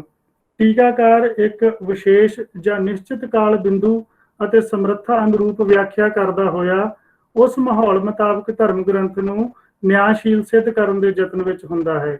ਸਮਾਂ ਬਦਲਣ ਦੇ ਕੁਦਰਤੀ ਨਿਯਮ ਅਨੁਸਾਰ ਟੀਕੇ ਦੀ ਸੀਮਾ ਵੀ ਤੈਅ ਹੋ ਜਾਂਦੀ ਹੈ। ਉਸ ਯੁੱਗ ਦੀ ਮਹੱਤਤਾ ਵੀ ਬਣੀ ਰਹਿੰਦੀ ਹੈ। ਟੀਕੇ ਵਿੱਚ ਟੀਕਾਕਾਰ ਦੇ ਨਿੱਜੀ, ਆਤਮਪਰਕ ਪਸਾਰ ਅਤੇ ਸਾਪੇਖਕ ਤੱਤ ਸ਼ਾਮਲ ਹੁੰਦੇ ਹਨ, ਜਿਸ ਕਾਰਨ ਟੀਕਾ ਆਪਣੇ ਦੁਆਲੇ ਸੀਮਾ ਵੀ ਆਪ ਹੀ ਸਿਰਜ ਲੈਂਦਾ ਹੈ। ਇਸ ਤਰ੍ਹਾਂ ਮਤਲਬ ਮੈਂ ਕਹਿਣ ਦੀ ਕੋਸ਼ਿਸ਼ ਕੀਤੀ ਹੈ ਕਿ ਸਾਡੇ ਕੋਲ ਜਿਹੜਾ ਉਹ ਟੀਕਾ ਸਮੀਖਿਆ ਸ਼ਾਸਤਰ ਜਾਂ ਜਿਹੜਾ ਵਿਆਖਿਆ ਸ਼ਾਸਤਰ ਜਾਂ ਹੋਰ ਜਿਸ ਤਰ੍ਹਾਂ ਰਿਲੀਜੀਅਸ ਪਰਸਪੈਕਟਿਵ ਤੋਂ ਸਿੱਖ ਪਰਸਪੈਕਟਿਵ ਤੇ ਅਸੀਂ ਕਹਿ ਸਕਦੇ ਹਾਂ ਕਿ ਸਿੱਖ ਵਿਆਖਿਆ ਸ਼ਾਸਤਰ ਜਿਹੜਾ ਆ ਉਹ ਸਾਡੇ ਕੋਲ ਅਜੇ ਕਿਸੇ ਸਿਸਟਮੈਟਿਕ ਵੇ ਦੇ ਨਾਲ ਪ੍ਰਣਾਲੀਬੱਧ ਰੂਪ ਦੇ ਵਿੱਚ ਸਾਡੇ ਕੋਲ ਅਜੇ ਨਹੀਂ ਤਿਆਰ ਹੋ ਸਕਿਆ। ਮੈਂ ਕੁਝ ਥੋੜੀ ਇੱਕ ਬਹੁਤ ਹੀ ਮੁੱਢਲਾ ਜਿਹਾ ਇੱਕ ਯਤਨ ਕੀਤਾ ਸੀ ਆਪਣੇ ਥੀਸਿਸ ਦੇ ਵਿੱਚ ਕਿ ਕੁਝ ਕੁ ਜਿਹੜੇ ਨੁਕਤੇ ਆ ਉਹ ਮੈਂ ਇਹਦੇ ਚ ਡਿਸਕਸ ਕੀਤੇ ਸੀ। ਉਹ ਸਾਡੇ ਜਿਹੜੇ ਇਸ ਫੀਲਡ ਦੇ ਮਾਹਿਰ ਵਿਦਵਾਨ ਨੇ ਉਹ ਦੇਖ ਸਕਦੇ ਆ ਕਿ ਇਹਨਾਂ ਦੇ ਵਿੱਚੋਂ ਕੋਈ ਨੁਕਤਾ ਸਾਡੇ ਕੰਮ ਆ ਸਕਦਾ ਆ ਜਾਂ ਹੋਰ ਇਹਦੇ ਉੱਤੇ ਗੰਭੀਰ ਰੂਪ ਦੇ ਵਿੱਚ ਜਿਹੜਾ ਉਹ ਕਾਰਜ ਕਰਕੇ ਤੇ ਸਾਡੀ ਜਿਹੜੀ ਆ ਸਿੱਖ ਅਕੈਡਮੀ ਆ ਜਾਂ ਪੰਜਾਬੀ ਅਕੈਡਮੀ ਆ ਇਹਨੂੰ ਉਹ ਜਿਹੜਾ ਕੰਟਰੀਬਿਊਟ ਕਰ ਸਕਦੇ।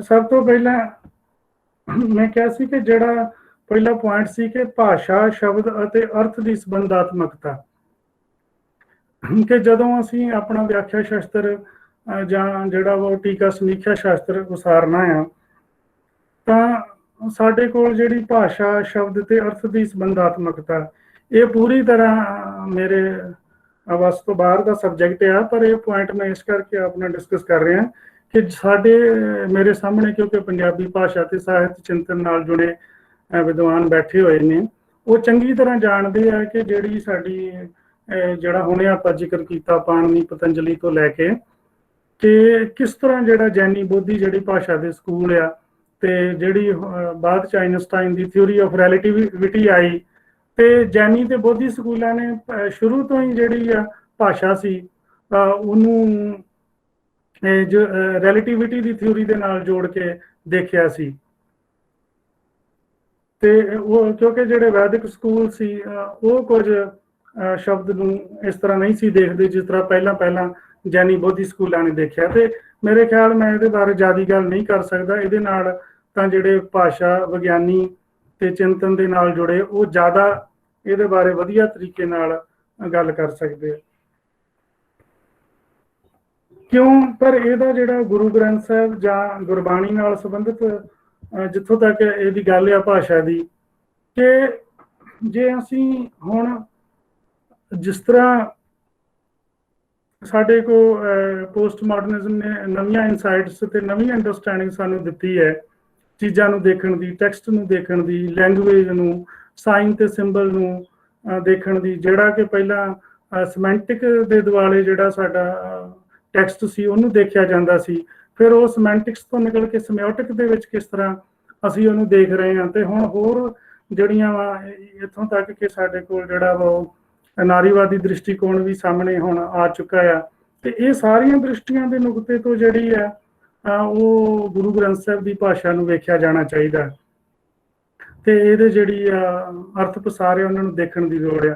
ਕਿਉਂਕਿ ਜਿਹੜੇ ਪੋਸਟ ਮਾਡਰਨ ਇਨਸਾਈਟਸ ਦੇ ਵਿੱਚ ਜਿਸ ਤਰ੍ਹਾਂ ਦਾ ਵੀ ਜਿਹੜੇ ਯੂਨੀ ਸੈਂਟਰ ਬਣੀ ਹੋਈ ਸੀ, ਜਿਸ ਤਰ੍ਹਾਂ ਦੀ ਸਮਗਰਤਾ ਦਾ ਜਿਹੜਾ ਇੱਕ ਕੇਂਦਰ ਬਣਿਆ ਹੋਇਆ ਸੀ ਜਿਹਦੇ ਵਿੱਚ ਜਿਹੜੇ ਅਦਰ ਕਲਚਰ ਸੀ ਜਾਂ ਜਿਹੜੇ ਮਾਈਨੋਰਿਟੀ ਕਲਚਰ ਸੀ ਉਹਨਾਂ ਨੂੰ ਕਿਸ ਤਰ੍ਹਾਂ ਦਬਾਇਆ ਗਿਆ ਜਾਂ ਉਹਨਾਂ ਨੂੰ ਦੂਰ ਕੀਤਾ ਗਿਆ ਸੀ, ਤੇ ਇੱਕ ਵਾਈਟ ਰੇਸ ਦੀ ਸੁਪੀਰੀਅਰਿਟੀ ਤੇ ਵੈਸਟਰਨ ਜਿਹੜੀ ਇੱਕ ਸੁਪੀਰੀਅਰਿਟੀ ਕਾਇਮ ਕੀਤੀ ਗਈ ਸੀ, ਤੇ ਉਹਨਾਂ ਦੀ ਜਿਹੜੀ ਹੈ ਮੈਥਡੋਲੋਜੀ ਤੇ ਮੈਥਡ ਸੀ, ਅਸੀਂ ਇੱਕ ਡਾਟਾ ਬਣ ਕੇ ਉਹਦੇ ਵਿੱਚ ਪੇਸ਼ ਹੋ ਰਹੇ ਸੀ।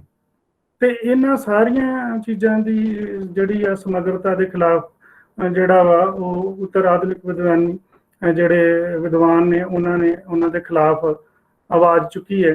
ਤੇ ਉਸ ਨੁਕਤੇ ਤੋਂ ਜੇ ਅਸੀਂ ਦੇਖੀਏ ਤੇ ਗੁਰੂ ਗ੍ਰੰਥ ਸਾਹਿਬ ਨੇ ਭਾਸ਼ਾ ਦਾ ਵੀ ਕੋਈ ਇਸ ਤਰ੍ਹਾਂ ਦਾ ਐਬਸੋਲਿਊਟ ਕੇਂਦਰ ਬਣ ਨਹੀਂ ਦਿੱਤਾ।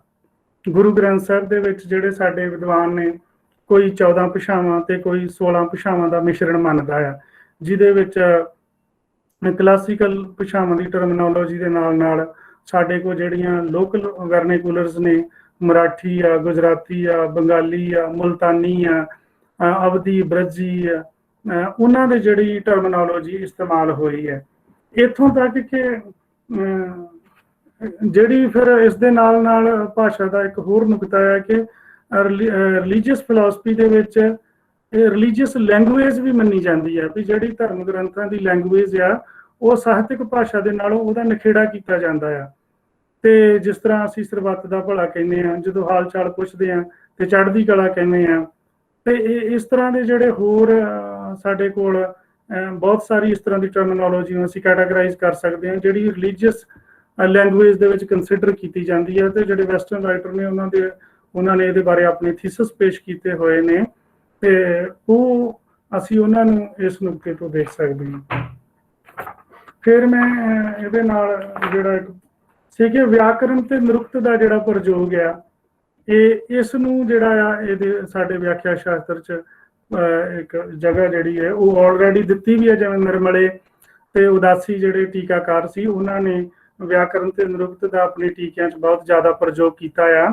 ਤੇ ਬਾਅਦ ਵਿੱਚ ਪ੍ਰੋਫੈਸਰ ਸਾਹਿਬ ਸਿੰਘ ਨੇ ਤਾਂ ਆਪ ਜੀ ਜਾਣਦੇ ਹੋ ਕਿ ਪੂਰਾ ਜਿਹੜਾ ਅਰਥ ਪ੍ਰਸਾਰ ਸੀ ਉਹਨੂੰ ਵਿਆਕਰਨ ਦੇ ਨਾਲ ਹੀ ਜੋੜ ਕੇ ਤੇ ਗੁਰੂ ਗ੍ਰੰਥ ਸਾਹਿਬ ਜਿਹੜਾ ਦਰਪਣ ਆ ਉਹਨਾਂ ਦਾ ਟੀਕਾ ਪੂਰਾ ਉਹ ਉਸੇ ਦੇ ਉੱਤੇ ਕੇਂਦਰਿਤ ਆ। ਤੇ ਇਸ ਕਰਕੇ ਇਹਦਾ ਵੀ ਬਸ ਇਸ਼ਾਰਾ ਹੀ ਹੈ। ਇਸੇ ਤਰ੍ਹਾਂ ਇਹ ਵਿਆਕਰਨ ਨਿਰੁਕਤ ਨਾਲ ਹੀ ਸੰਬੰਧਿਤ ਸਾਡੇ ਕੋਲ ਜਿਵੇਂ ਪਦ ਪਾਠ ਜਾਂ ਜਿਹਨੂੰ ਆਪਾਂ ਪਦਛੇਦ ਵੀ ਕਹਿੰਦੇ ਆ ਇਹ ਕਰਨਾ ਚਾਹੀਦਾ। ਸ਼ਬਦਾਰਥ, ਪਰਿਆਇਵਾਚੀ ਅਰਥ, ਇਹ ਸਾਰੇ ਜਿਹੜੇ ਸਾਡੇ ਭਾਸ਼ਾ ਦੇ ਨਾਲ ਜੁੜੀਆਂ ਚੀਜ਼ਾਂ ਨੇ, ਵਿਆਕਰਨ ਦੇ ਨਾਲ ਜੁੜੀਆਂ ਚੀਜ਼ਾਂ ਨੇ। ਫਿਰ ਜਿਹੜਾ ਇਹਦਾ ਧਰਮ ਸ਼ਾਸਤਰੀ ਪੱਖ ਹੈ ਉਹਨੂੰ ਇਹਦੇ ਵਿੱਚ ਉਜਾਗਰ ਜਿਹੜਾ ਆ ਉਹ ਕੀਤਾ ਜਾਂਦਾ ਹੈ।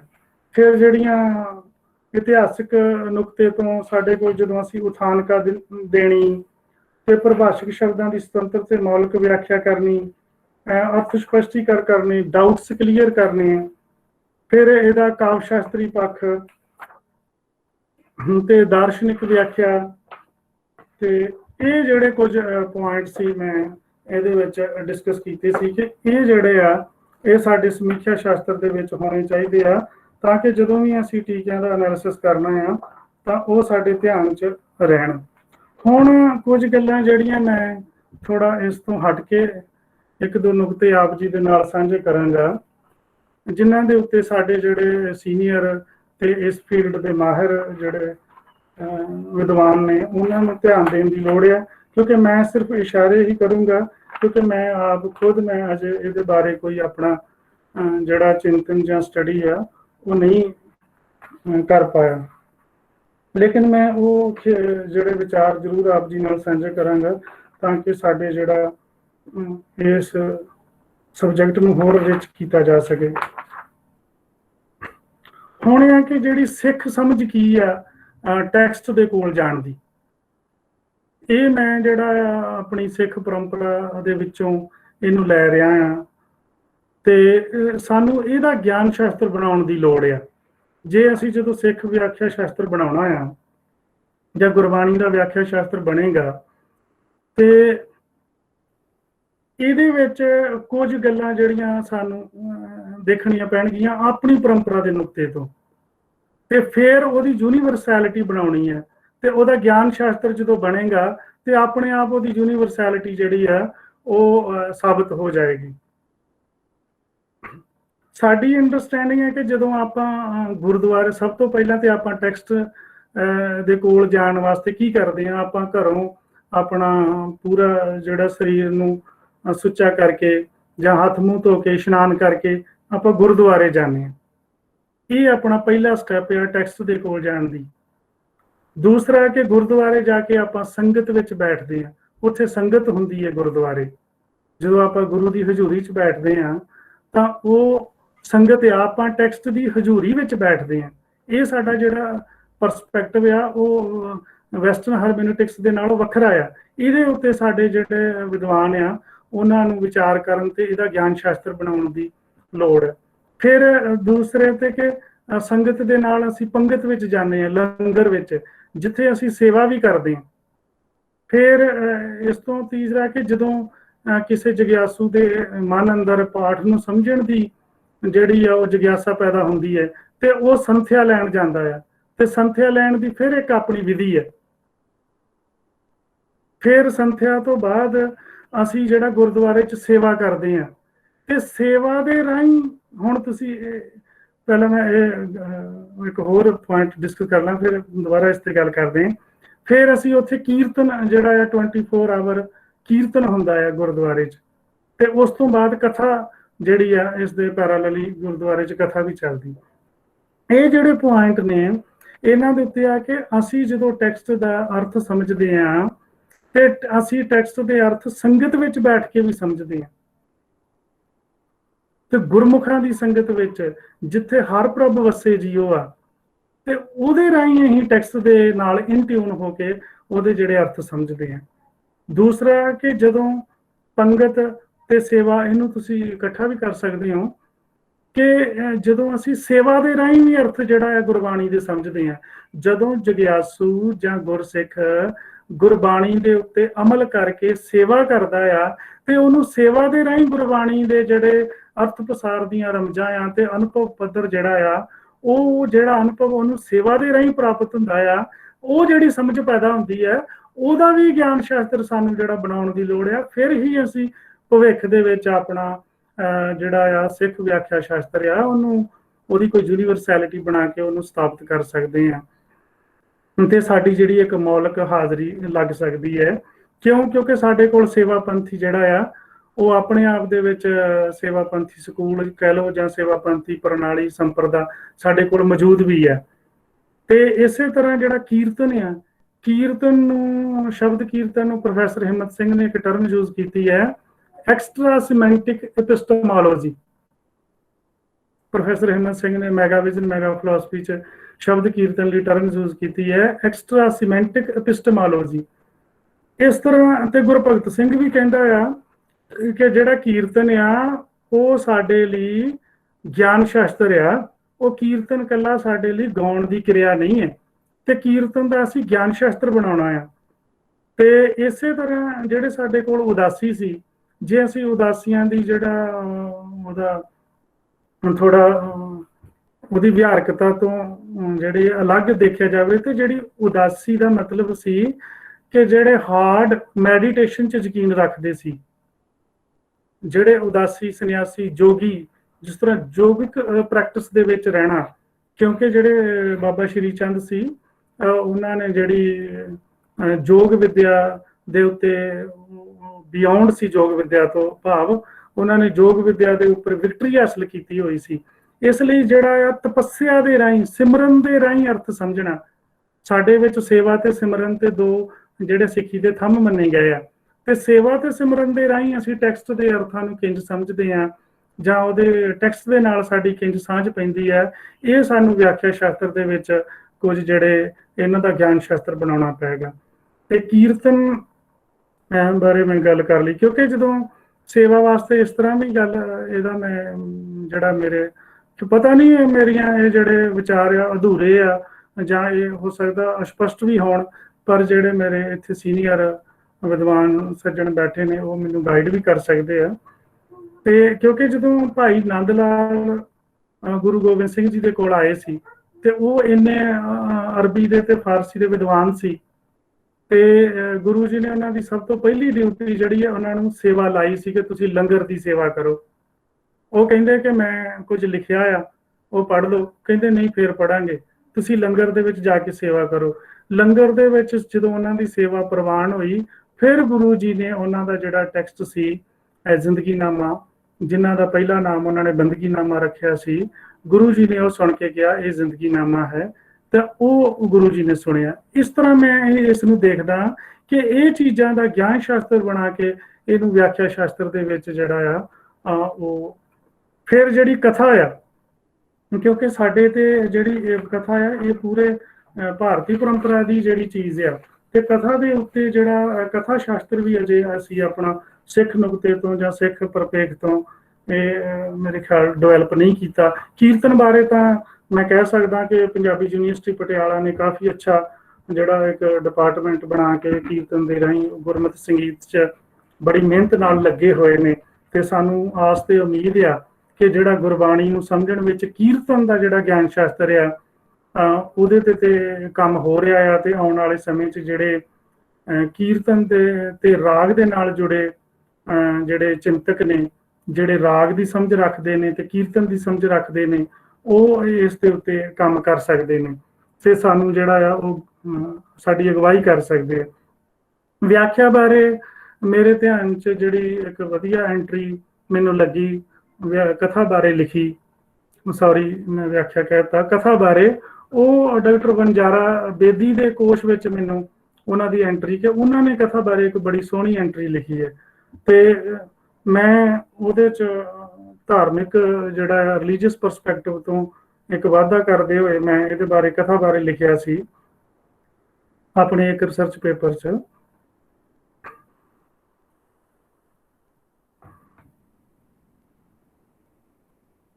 ਭਾਈ ਮਨੀ ਸਿੰਘ ਟਕਸਾਲ ਨਾਲ ਜੁੜਦਾ, ਇਹ ਮੈਂ ਭਾਈ ਮਨੀ ਸਿੰਘ ਦੇ ਟੀਕੇ ਬਾਰੇ ਸੀ ਮੇਰਾ ਪੇਪਰ। ਭਾਈ ਮਨੀ ਸਿੰਘ ਟਕਸਾਲ ਨਾਲ ਜੁੜਦਾ ਇਤਿਹਾਸਕ ਪਿਛੋਕੜ ਇੱਕ ਸਮਗਰ ਪਰੰਪਰਾ ਦੇ ਰੂਪ ਵਿੱਚ ਉਜਾਗਰ ਹੁੰਦਾ ਹੈ। ਇਸ ਪਰੰਪਰਾ ਤੇ ਵਿਕਾਸ ਵਿੱਚ ਸੰਗਤੀ ਰੂਪ ਵਾਲੀ ਵਿਆਖਿਆ ਅਭਿਆਸ ਪ੍ਰਕਿਰਿਆ ਦੀ ਨਿਰੰਤਰਤਾ ਵਿੱਚ ਸ਼ਾਮਲ ਰਹਿੰਦੀ ਹੈ, ਜਿਸ ਦਾ ਪ੍ਰਮੁੱਖ ਪ੍ਰਯੋਜਨ ਪਰੰਪਰਾ ਦੀ ਸ਼ੁੱਧਤਾ ਨੂੰ ਵਿਆਖਿਆਕਾਰੀ ਰਾਹੀਂ ਅਗਲੀ ਪੀੜ੍ਹੀ ਦੇ ਸਪੁਰਦ ਕਰਨਾ ਹੈ। ਇਸ ਵਿਆਖਿਆ ਦਾ ਦੈਵੀ ਪ੍ਰਕਾਸ਼ ਪਰੰਪਰਾਮਈ ਅਨੁਭਵ ਚੋਂ ਗਿਆਨ ਦੇ ਵਿਭਿੰਨ ਸਰੂਪਾਂ ਨੂੰ ਨਿਰਧਾਰਤ ਕਰਦਾ ਹੈ, ਜਿਸ ਵਿੱਚ ਸੇਵਾ ਰਾਹੀਂ ਵੀ ਅਰਥ ਦੀਆਂ ਗੰਭੀਰ ਤੇ ਸੂਖਮ ਰਮਜਾਂ ਨੂੰ ਅਧਿਐਨ ਕੀਤਾ ਜਾਂਦਾ ਹੈ। ਇਸ ਅੰਦਰ ਵਿਆਖਿਆ ਦਾ ਪਰੰਪਰਾ ਦੀ ਸ਼ੁੱਧਤਾ ਆਧਾਰਿਤ ਵਿਧੀ ਵਿਧਾਨ ਨਿਸ਼ਚਿਤ ਰਹਿੰਦਾ ਹੈ। ਇਸ ਨੇਮ ਰਾਹੀਂ ਵਿਆਖਿਆ ਦਾ ਸੰਗਤੀ ਰੂਪ ਵਿਅਕਤੀਗਤ ਝੁਕਾਵਾਂ ਅਤੇ ਮਾਨਸਿਕ ਉਲਾਰਾਂ ਵਿੱਚ ਨਹੀਂ ਬਦਲਦਾ ਅਤੇ ਨਾ ਹੀ ਇਸ ਵਿੱਚ ਸਵੈ ਵਿਅਕਤਿਤਵ ਦਾ ਨਿੱਜੀ ਦਖਲ ਕਿਸੇ ਵੀ ਪੱਧਰ ਤੇ ਪ੍ਰਭਾਵ ਪਾਉਂਦਾ ਹੈ। ਇਸ ਵਿਆਖਿਆ ਪ੍ਰਣਾਲੀ ਰਾਹੀਂ ਪਰੰਪਰਾ ਦੀ ਸ਼ੁੱਧਤਾ ਮੌਖਿਕਤਾ ਰਾਹੀਂ ਵਿਸਤਾਰਿਤ ਹੁੰਦੀ ਹੈ, ਜਿਸ ਦੇ ਮੌਖਿਕ ਉਚਾਰਨ ਵਿੱਚ ਬੋਲ ਦੀ ਰਵਾਨਗੀ, ਲੈ, ਅੰਦਾਜ਼ ਦੀ ਰਮਜ਼ ਅਤੇ ਤਕਨੀਕ ਚੇਤਨਾ ਅਤੇ ਭਾਵਨਾ ਨੂੰ ਨਿਰੰਤਰਤਾ ਵਿੱਚ ਰਸਕਤਾ ਅਤੇ ਤਰੰਗਤ ਪ੍ਰਦਾਨ ਕਰਦੇ ਹਨ, ਜਿਹੜਾ ਕਿ ਲਿਖਤ ਵਿਆਖਿਆ ਪ੍ਰਣਾਲੀ ਵਿੱਚ ਬਹੁਤ ਵਾਰੀ ਮਨਫੀ ਹੁੰਦਾ ਹੈ। ਮੌਖਿਕ ਪਰੰਪਰਾ ਅਰਥ ਦੀ ਵਿਆਖਿਆ ਦੇ ਅਨੁਭਵ ਨੂੰ ਆਪਣੇ ਸਾਥ ਵਿੱਚ ਰੱਖਦੀ ਹੈ। ਇਹ ਅਨੁਭਵ ਲਿਖਤ ਰੂਪ ਵਿੱਚ ਨਹੀਂ ਸਮਾਇਆ ਜਾ ਸਕਦਾ, ਕਿਉਂਕਿ ਹਰ ਉਚਾਰਨ ਸਮੇਂ ਬੋਲ ਅਤੇ ਅੱਖਰ ਦੀ ਆਪਣੀ ਨਿਵੇਕਲੀ ਤੱਤ ਮੀਮਾਂਸਾ ਹੁੰਦੀ ਹੈ ਅਤੇ ਇਸ ਦੀ ਗ੍ਰਹਿਣ ਸ਼ਕਤੀ ਵਿੱਚ ਹਰ ਮਨੁੱਖ ਨੇ ਆਪਣੇ ਅਨੁਭਵ ਦੀ ਉਚਾਈ ਰਾਹੀਂ ਇਸ ਵਿਆਖਿਆ ਵਿੱਚ ਉਤਰਨਾ ਹੁੰਦਾ ਹੈ। ਮੌਖਿਕ ਪਰੰਪਰਾ ਕਮਾਏ ਹੋਏ ਅਨੁਭਵ ਨੂੰ ਜਿਉਂਦਾ ਰੱਖਣ ਦਾ ਕੰਮ ਕਰਦੀ ਹੈ। ਲਿਖਤ ਭਾਸ਼ਾ ਦੀਆਂ ਸੀਮਾਵਾਂ ਵਿੱਚ ਵਿਆਖਿਆ ਬਹੁਤ ਵਾਰ ਖੜੋਤ ਦੇ ਦਿੰਦੀ ਹੈ, ਜਿਹੜੀ ਕਿ ਭਾਸ਼ਾ ਅਤੇ ਅਨੁਭਵ ਦੀ ਸੀਮਾ ਬਣ ਜਾਂਦੀ ਹੈ। ਜੇ ਕਮਾਇਆ ਹੋਇਆ ਮੌਖਿਕ ਅਨੁਭਵ ਵਿਆਖਿਆ ਪ੍ਰਣਾਲੀ ਵਿੱਚੋਂ ਅਲੋਪ ਹੋ ਜਾਂਦਾ ਹੈ ਤਾਂ ਵਿਆਖਿਆ ਦਾ ਵਿਹਾਰਕ ਸਰੂਪ ਖੜੋਤਮਈ ਬਣ ਜਾਵੇਗਾ। ਪਰੰਪਰਾ ਦੇ ਸ਼ੁੱਧ ਅਨੁਭਵ ਨੂੰ ਸੰਗਤ ਰਾਹੀਂ ਸਾਂਭਿਆ ਜਾਂਦਾ ਹੈ। ਜੇਕਰ ਵਿਆਖਿਆ ਵਿੱਚ ਇਹ ਅਨੁਭਵ ਸ਼ਾਮਲ ਹੈ ਤਾਂ ਵਿਭਿੰਨ ਪੈਟਰਨ ਅਤੇ ਅੰਦਾਜ਼ ਗਿਆਨ ਅਤੇ ਸੁਹਜ ਨਾਲ ਨਵੇਂ ਬਣਦੇ ਰਹਿੰਦੇ ਹਨ, ਪਰ ਜੇਕਰ ਅਨੁਭਵ ਹੀ ਮਨਫੀ ਹੋ ਗਿਆ ਤਾਂ ਬੇਲੋੜੇ ਗਿਆਨ ਦੇ ਭਾਰ ਨਾਲ ਸਮੁੱਚਾ ਵਿਹਾਰਕ ਪ੍ਰਭਾਵ ਖਤਮ ਹੋ ਜਾਂਦਾ ਹੈ। ਇਸ ਲਈ ਵਿਆਖਿਆ ਸ਼ਾਸਤਰ ਵਿੱਚ ਮੌਖਿਕ ਅਨੁਭਵ ਦੇ ਸਥਾਨ ਨੂੰ ਵਧੇਰੇ ਗੰਭੀਰਤਾ ਸਹਿਤ ਪਛਾਣਨਾ ਚਾਹੀਦਾ ਹੈ, ਤਾਂ ਕਿ ਪਰੰਪਰਾ ਦੀ ਸ਼ੁੱਧਤਾ ਨੂੰ ਸੰਤੁਲਿਤ ਰੂਪ ਵਿੱਚ ਵਿਆਖਿਆ ਸ਼ਾਸਤਰ ਰਾਹੀਂ ਵਿਸਥਾਰਿਆ ਜਾ ਸਕੇ। ਇਸ ਤਰ੍ਹਾਂ ਦੀਆਂ ਕੁਝ ਗੱਲਾਂ ਸੀ। ਮੇਰੇ ਖਿਆਲ ਨਾਲ ਸ਼ਾਇਦ ਮੇਰਾ ਟਾਈਮ ਪੂਰਾ ਹੋ ਗਿਆ ਤੇ ਬਸ ਆਖਰੀ ਇੱਕ ਗੱਲ ਕਰਕੇ ਤੇ ਮੈਂ ਆਪ ਕੋਲੋਂ ਜਿਹੜੀ ਹੈ ਉਹ ਇਹਨੂੰ ਖਤਮ ਕਰਾਂਗਾ। ਗੁਰਭਗਤ ਸਿੰਘ ਨੇ ਗੁਰੂ ਗ੍ਰੰਥ ਸਾਹਿਬ ਤੇ ਅਜੋਕੇ ਵਿਆਖਿਆ ਸ਼ਾਸਤਰ ਬਾਰੇ ਇੱਕ ਆਰਟੀਕਲ ਆਪਣਾ ਉਹਨਾਂ ਨੇ ਲਿਖਿਆ ਸੀ, ਜਿਹੜਾ ਇਹ ਡਾਕਟਰ ਜਸਵਿੰਦਰ ਸਿੰਘ ਪੰਜਾਬੀ ਯੂਨੀਵਰਸਿਟੀ ਪਟਿਆਲਾ ਤੋਂ ਰਿਲੀਜੀਅਸ ਵਿਭਾਗ 'ਚ ਅਸਿਸਟੈਂਟ ਪ੍ਰੋਫੈਸਰ ਨੇ, ਉਹਨਾਂ ਨੇ ਇਹ ਕਿਤਾਬ ਐਸੇਜ਼ ਔਨ ਸ਼੍ਰੀ ਗੁਰੂ ਗ੍ਰੰਥ ਸਾਹਿਬ ਜਿਹੜੀ ਹੈ ਉਹ ਪਬਲਿਸ਼ ਕੀਤੀ, ਐਡਿਟ ਕੀਤੀ ਸੀ। ਉਹਦੇ 'ਚ ਗੁਰਭਗਤ ਸਿੰਘ ਨੇ 5 ਵਿਆਖਿਆ ਸ਼ਾਸਤਰ ਜਿਹੜੇ ਹੈ ਉਹ ਮੰਨੇ ਆ। ਉਹ ਕਹਿੰਦੇ ਆ ਕਿ ਇਹ ਜਿਹੜੇ 5 ਵਿਆਖਿਆ ਸ਼ਾਸਤਰ ਆ, ਇਹ ਸੰਭਾਵਨਾ ਬਣਦੀ ਆ ਸਿੱਖ ਜਿਹੜੇ ਵਿਆਖਿਆ ਸ਼ਾਸਤਰ ਨਾਲ ਜੁੜੇ ਲੋਕ ਨੇ ਕਿ ਉਹ ਇਹਨਾਂ 5 ਮੁਤਾਬਕ ਭਵਿੱਖ ਦੇ ਵਿੱਚ ਇਹਨਾਂ ਦੇ ਮੁਤਾਬਕ ਵਿਆਖਿਆ ਕਰ ਸਕਦੇ, ਜਿਹਦੇ ਵਿੱਚ ਪਹਿਲਾ ਭਿੰਨਤਾਵਾਦ ਜਾਂ ਹੈਟਰੋਲੋਜੀ ਜਾਂ ਜਿਹਨੂੰ ਬਹੁਤ ਸੱਭਿਆਚਾਰਵਾਦ ਕਹਿੰਦੇ ਆ, दूसरा व्याख्या शास्त्र हरमीन्योटिक्स है। तीजा व्याख्या शास्त्र उत्तर आधुनिकवाद है। चौथा व्याख्या शास्त्र उत्तर चिन्ह विज्ञान है ते पंजवां व्याख्या शास्त्र नारीवाद है।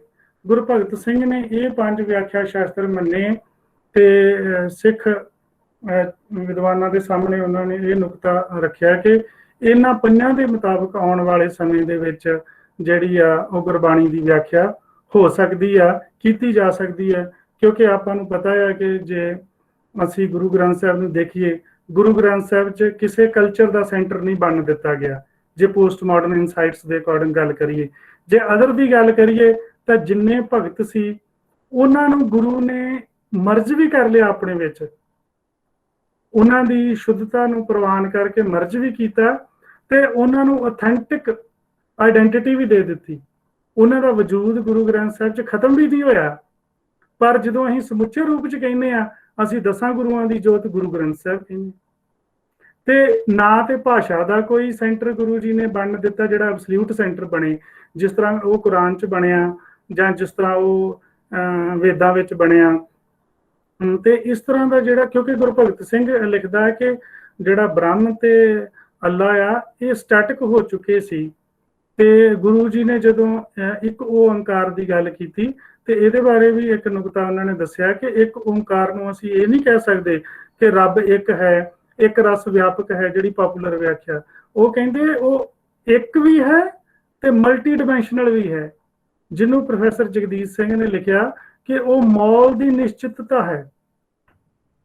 ते साडा जिहड़ा वाहिगुरू दा, जिस तरह प्रोफैसर जगबीर सिंह ने दस्सिया सी ना शुरू च कि असी अपनी जिहड़ा वखरता आ जिन्हों आपां न्यारापन भी कहने आ कि असी अपना न्यारापन भी जिहड़ा आ वो भी परिभाषित करना है जां उहनूं भी जिहड़ा आ ओहदा भी ज्ञान शास्त्र बनाउणा आ, ओहदी एंटोलॉजी बनाउणी है ते जिहड़ा साडीआं सांझां आ उहनूं भी कायम रखना। ते असी ये दोनों चीज़ां नूं रखना, असी कोई कंट्राडिक्शन नहीं पैदा करनी जां कोई ईस्ट वैस्ट साडे लई कोई वो द्वंदता अल्टीमेट द्वंदता नहीं है। जिहड़ा रिसर्चर हुंदा आ जां स्कॉलर आ वो तां एक परंपरा चों दूजी परंपरा च जाके उहदे ज्ञान नूं अपने अंदर जज़ब करके ते अपने ज्ञान नूं एक नवीं सिरजना दे विच पेश करके ते पूरी मनुखता की सेवा करदा आ। इस करके जदों असीं चिंतन दे उचेरे पद्धर ते गल करांगे उदों साडे लई ईस्ट वैस्ट दीयां जिहड़ियां डुअलिटीज़ ने वो अल्टीमेट नहीं रहणगीਆਂ। ते जदों असीं अकैडमी दे नुकते तो रिसर्च दे नुकते तो इन्हां नूं कैटागराइज करना आ उदों असीं कहांगे कि ये जिहड़ियां वैस्ट दीयां प्रॉब्लम ने, ये वैस्टर्न हारमोनिटिक्स दी प्रॉब्लम आ, ये साडे इंडियन जिहड़ी सी साडी ओरिजिनैलिटी सी ते इहदा असीं डायलैग दे पद्धर ते जिस तरह सर जी ने शुरू च कहा सी असीं डायलैग दे पद्धर ते तां गल कर सकदे हां, अपनी मौलिकता भी असीं सामने रखनी है। ते इस तरह गुरु जिहड़ा एक ओंकार आ वो मौल दी निश्चितता आ ते वो एक भी आ ते अनेक भी आ ते इस करके वो एक भी है तो मल्टी डिमेंशनल भी है। ये गल साडे कोल गुरबाणी दे राहीं सामने हो रही है कि उत्थे भाषा दी किन्नी वैरायटी आ, फोक दी किन्नी वैरायटी आई आ, रागां दी वैरायटी आई आ, एक्सपीरियंस की वैरायटी आई है। इत्थे मुस्लिम हिंदू सेंट्स ने, जैनी बोधी सूफी इस्लामिक ते जोगियां दी ते तांत्रिक दी टर्मिनोलॉजी वरती गई है, चार वाकां दी टर्मिनोलॉजी वरती गई गुरबाणी दे विच। इस करके गुरबाणी ने एक पारदर्शी केंद्र जिहड़ा साडे सामने स्थापित किया।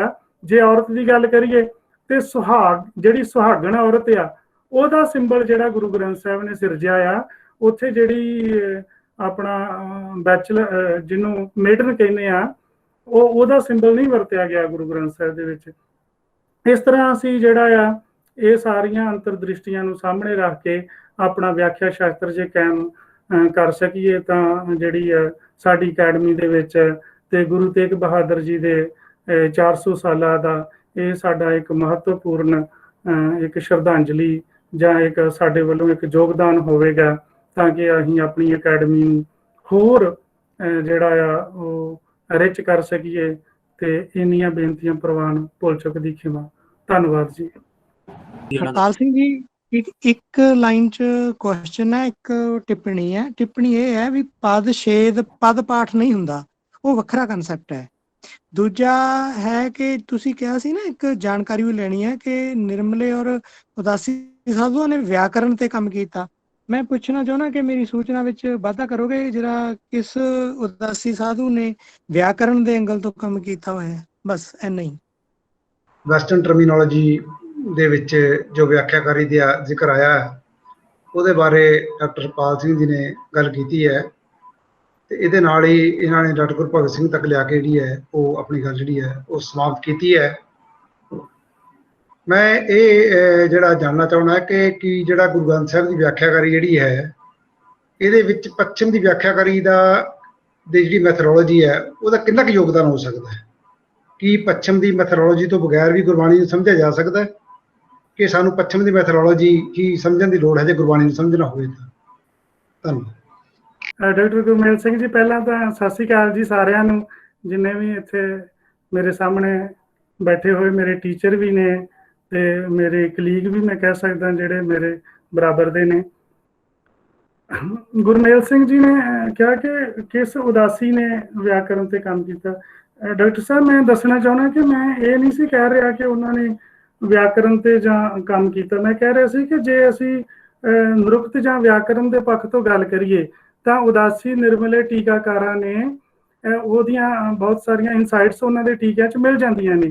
ਜਦੋਂ ਅਸੀਂ ਉਦਾਸੀਆਂ ਤੇ ਨਿਰਮਲਿਆਂ ਦੇ ਟੀਕੇ ਦੇਖਦੇ ਹਾਂ ਤੇ ਉਹਦੇ 'ਚ ਸਾਨੂੰ ਨਿਰੁਕਤਿਕ ਅਰਥ ਤੇ ਵਿਆਕਰਣ ਨਾਲ ਸੰਬੰਧਿਤ ਇਹ ਚੀਜ਼ਾਂ ਜਿਹੜੀਆਂ ਸਾਨੂੰ ਉਹ ਦੇਖਣ ਨੂੰ ਮਿਲਦੀਆਂ। ਮੈਂ ਇਹ ਕਿਹਾ ਸੀ, ਮੈਂ ਕੋਈ ਸਪੈਸੀਫਿਕ ਨਹੀਂ ਸੀ ਕਿਹਾ ਕਿ ਉਹਨਾਂ ਨੇ ਵਿਆਕਰਣ ਤੇ ਕੰਮ ਕੀਤਾ। ਜਦੋਂ ਮੈਂ ਵਿਆਕਰਣ ਦੀ ਗੱਲ ਕੀਤੀ, ਉਹ ਮੈਂ ਕਿਹਾ ਕਿ ਪ੍ਰੋਫੈਸਰ ਸਾਹਿਬ ਸਿੰਘ ਨੇ ਇਸ ਤੇ ਸਿੱਧਾ ਕੰਮ ਜੀ ਓਕੇ।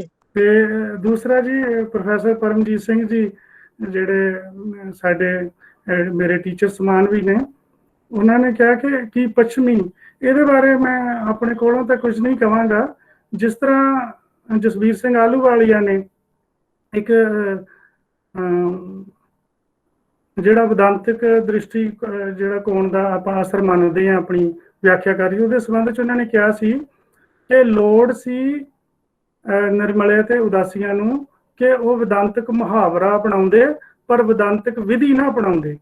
ਇਹ ਜਿਹੜੀ ਪ੍ਰੋਬਲਮ ਪੈਦਾ ਹੋਈ ਵਿਆਖਿਆਕਾਰੀ ਦੇ ਵਿੱਚ, ਇਹ ਵਿਦਾਂਤਕ ਵਿਧੀ ਅਪਣਾਉਣ ਦੇ ਨਾਲ ਹੋ ਗਈ। ਇਸੇ ਕਰਕੇ ਜਦੋਂ ਅਸੀਂ ਜਿਹੜਾ ਪੱਛਮੀ ਮੁਹਾਵਰਾ ਆ, ਜਿਸ ਤਰ੍ਹਾਂ ਕਿ ਅਸੀਂ ਕਹਿੰਦੇ ਹਾਂ ਕਿ ਜਿਹੜਾ ਸਮਕਾਲ ਆ, ਤੇ ਸਮਕਾਲ ਦੇ ਅਕੋਰਡਿੰਗ ਜਦੋਂ ਅਸੀਂ ਗੁਰਬਾਣੀ ਦੀ ਰੈਲੇਵੈਂਸ ਦਿਖਾਉਣੀ ਆ ਤਾਂ ਉਦੋਂ ਜਿਹੜੇ ਅਜੋਕੇ ਗਿਆਨ ਸ਼ਾਸਤਰ ਆ ਜਾਂ ਜਿਹੜੇ ਅਜੋਕੇ ਅਨੁਸ਼ਾਸਨ ਹੋਂਦ ਵਿੱਚ ਆ ਚੁੱਕੇ ਜਾਂ ਸਾਡੀ ਅਕੈਡਮੀ 'ਚ ਸਟੈਬਲਿਸ਼ ਹੋ ਚੁੱਕੇ ਆ, ਤੇ ਅਸੀਂ ਉਹਨਾਂ ਦਾ ਮੁਹਾਵਰਾ ਤੇ ਉਹਨਾਂ ਤੋਂ ਅੰਤਰਦ੍ਰਿਸ਼ਟੀਆਂ ਲੈ ਸਕਦੇ ਹਾਂ ਤੇ ਵਿਆਖਿਆ ਦੇ ਨੁਕਤੇ ਤੋਂ, ਤੇ ਉਹ ਲੈ ਸਕਦੇ ਹਾਂ ਅਸੀਂ। ਮੈਨੂੰ ਲੱਗਦਾ ਕਿ ਇਹਦੇ 'ਚ ਕੋਈ ਇਤਰਾਜ਼ ਨਹੀਂ ਹੋਣਾ ਚਾਹੀਦਾ, ਕਿਉਂਕਿ ਫਿਰ ਹੀ ਅਸੀਂ ਜਿਹੜਾ ਆ ਉਹ ਬਦਲਦੇ ਯੁੱਗ ਵਿੱਚ ਆਪਣੀ ਜਿਹੜੀ ਗੱਲ ਆ ਉਹ ਰੱਖ ਸਕਦੇ ਹਾਂ। ਤੇ ਮੇਰੇ ਖਿਆਲ ਨਾਲ ਗੁਰੂ ਗ੍ਰੰਥ ਸਾਹਿਬ ਇਹਦੇ 'ਚ ਸਪਸ਼ਟ ਸੇਧ ਸਾਨੂੰ ਦੇ ਰਿਹਾ ਕਿ ਗੁਰੂ ਜੀ ਨੇ ਵੀ ਆਪਣੇ ਸਮਕਾਲ ਦੀਆਂ ਸਾਰੀਆਂ ਚੀਜ਼ਾਂ ਨੂੰ ਜਿਹੜਾ ਉਹਨਾਂ ਦੀ ਸ਼ੁੱਧਤਾ ਨੂੰ ਦਰਜ ਕਰਾਇਆ ਗੁਰੂ ਗ੍ਰੰਥ ਸਾਹਿਬ 'ਚ।